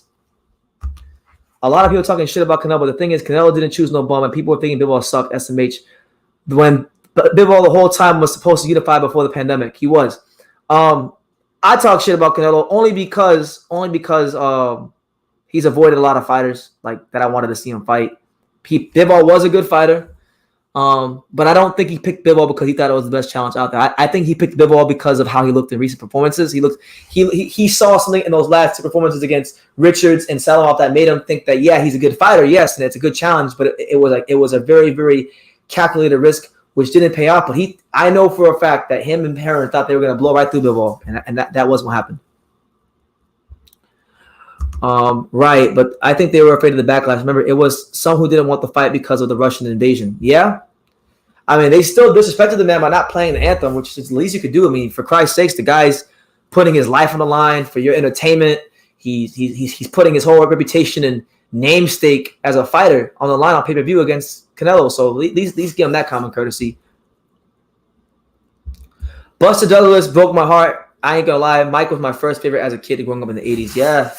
I mean, I was born in 95, but from what I hear, it was a big deal, and I know a lot of young people, a lot of people that are older than me now that were Tyson fans back then, and they said the same things. So Jerry says, I honestly think Canelo has always been a catchweight king, and that he's moved up because of weight issues through the years. Yeah, man, he's moved very intelligently as far as knowing who to fight, not fighting. Like he should have fought Andrade a long time ago at 54. He should have fought him at 160. He should have fought a lot of guys, And I just think, you can only move with precision and finesse for so long, and avoid certain guys for so long before you pick the wrong guy that actually is just as big of a nightmare as a guy that people wanted to see you fight. So that's what it is. And Jerry says, also, I like Canelo, but the guys that haven't done enough to earn the fight, you have to do what Laura did and talk ish. Well, if that's the case, then why didn't Andrade get the fight? Because Andrade pulled up on him at the press conference. That's not true, man. I just think he picks who he chooses who he wanted to because he's in a privileged position. So let's see. Yay West says, call me crazy, but I think Adrian Broner has a better career than Canelo moving up weight classes. Broner went from 134 to 147 and won, unlike Canelo's bitch ass. Hyro, stop making these counts, man. I know it's you. You're the only one on the Adrian Broner hype train. Let me see. Jerry God says, if I was high ranked, if I was Andrade Charles Benavidez, I'd be going to Beverly Hills and chasing him down. Yeah, you got to kind of get on your Shannon. You got to do what Shannon Briggs did to Klitschko. Just be relentless. Be relentless and follow him everywhere. Follow him when he eats. Follow him when he's sucking his kids in bed at night. Jerry says Bibble hasn't done enough, and I love Bibble because we're from the same city. He earned it, but he doesn't talk enough ish. Yeah, but he showed up to the press conference. He's been champion. Bivol didn't talk a lot of ish either, but he got the fight, so I don't think you can't really say that. Because Bivol didn't talk a lot of trash, and a lot of guys that Canelo's fought haven't, like Callum Smith didn't talk a lot of trash. You ain't with me? That's right, Shakur. You ain't with me. Who wins between Bivol and Bivol? I have no clue. It's a hard fight to predict because I think both fighters, like I said earlier, both fighters have misunderstandings about their style. People say Bivol can't punch, and he's just a technical boxer, which isn't true. You can't just run up on Bivol and expect that you're not going to get hurt or touched. And for Benavidez, you can't just think you're going to outbox Benavidez. There's a lot more to these guys than you think. So I would have to go watch more film on Beterbiev and Bivol to give you a real a prediction. I don't have one right now. These guys don't have a market that makes them profit. But Jerry, I think Canelo's gotten to that stage in his career where like it doesn't matter who he fights. He could fight me. He could fight you. He could fight anybody in this chat. He could fight the garbage truck driver. He could fight the damn the doctor down the street. He could fight anybody, and he's gonna sell out stadiums because he's that level of a star. He's that level of a draw and a ticket seller. So I just think, you know, when I hear people talk about like ticket sales and profits and things like that, I don't think it matters. Like Canelo has a very, very strong fan base and demographic that stretches far beyond the boxing community, and they're gonna come watch the fight no matter who he fights. So that's my thing. He said they asked Bivol if he wanted better be up next. He said, "Let me rest first," and he ain't sound like he wanted that too much. Well, no, he just fought Canelo. Canelo beat him up on his arms. Let the man get some rest. Let Beterbiev actually take care of his fight because it's not like they can't just make Beterbiev versus Bivol. Beterbiev still got to fight Joe Smith Jr. And based on past history with Beterbiev's chin, if Beterbiev get caught with one of them left hooks from Joe Smith or anything big, it's not out of the possibility he can get stopped. So let him take care of June 18th, and then we can talk about Bivol versus Beterbiev. Hyro says, I know who I'm picking when that undisputed light heavyweight fight happens. I'll pick the guy who has been beating real light heavyweights. Oh, yeah, because Canelo isn't a real light heavyweight. I get you. It's a good point. If I was these dudes, I'd be in Beverly Hills, run up on him while he's golfing, violate him, be like David Hay with the cut head shirt, and go Marquez with the shirt going to the Philippines. You have to be on it, man. You know I'm with you, man. You got to be on it. You got to really, really want it. You can't just expect them to give you the fight. You can't expect an opportunity. You got to make it happen, champ. So I agree. Russian fighters don't just fight for money. You know the Soviet mentality, patriotism stuff. Yeah, look, Russian fighters they don't quite tick the same way that American fighters or British fighters or fighters from other countries tick. You know, these guys they have a chip on their shoulder. They normally come from like third world poverty and a lot of not third world poverty, but you know, being in a war-torn country, all that stuff. So yeah, you know, I get what you're saying. Now, you know, one of the gyms that I go to here in Florida is this gym called Warriors Boxing Gym, and it's a lot of like it's basically a gym owned by Russians and Uzbekistanians. So you go there, ain't nobody speaking English. They speak in a language you never heard of. So they're very, very focused and dedicated to their training. And I love how the Russians and the Eastern European fighters. One thing about them is, for the most part, is they don't really slack when it comes to the preparation. They're always prepared to fight. So he said, this man really changed his profile to that corny shit. I mean, it's only corny if you're an angry Canelo fan. Listen, I'm just having fun. I'm gonna change it back in a week, but for this whole week, I'm gonna have it as Canelo exposed by Bivol. I mean, if you feel some type of way about it, that's on you. But I'm having fun with it. Does anyone here support a hockey team? Florida Panthers, baby, the greatest show on ice since Disney on Ice. We're gonna win the first round and win the Stanley Cup. Let's see. I'm gonna get off here in like 3 minutes, guys. Cause I'm getting really, really tired. But it's been a great live. You know, shout out to everybody here who's made it a great live, and we'll definitely be live tomorrow at some point to talk more about the fights coming up this week. You know, on the undercards and whatnot. You know, boxing's great right now. We're in a great space and time. A lot of fights, a lot of big fights coming up. Week after week after week after week.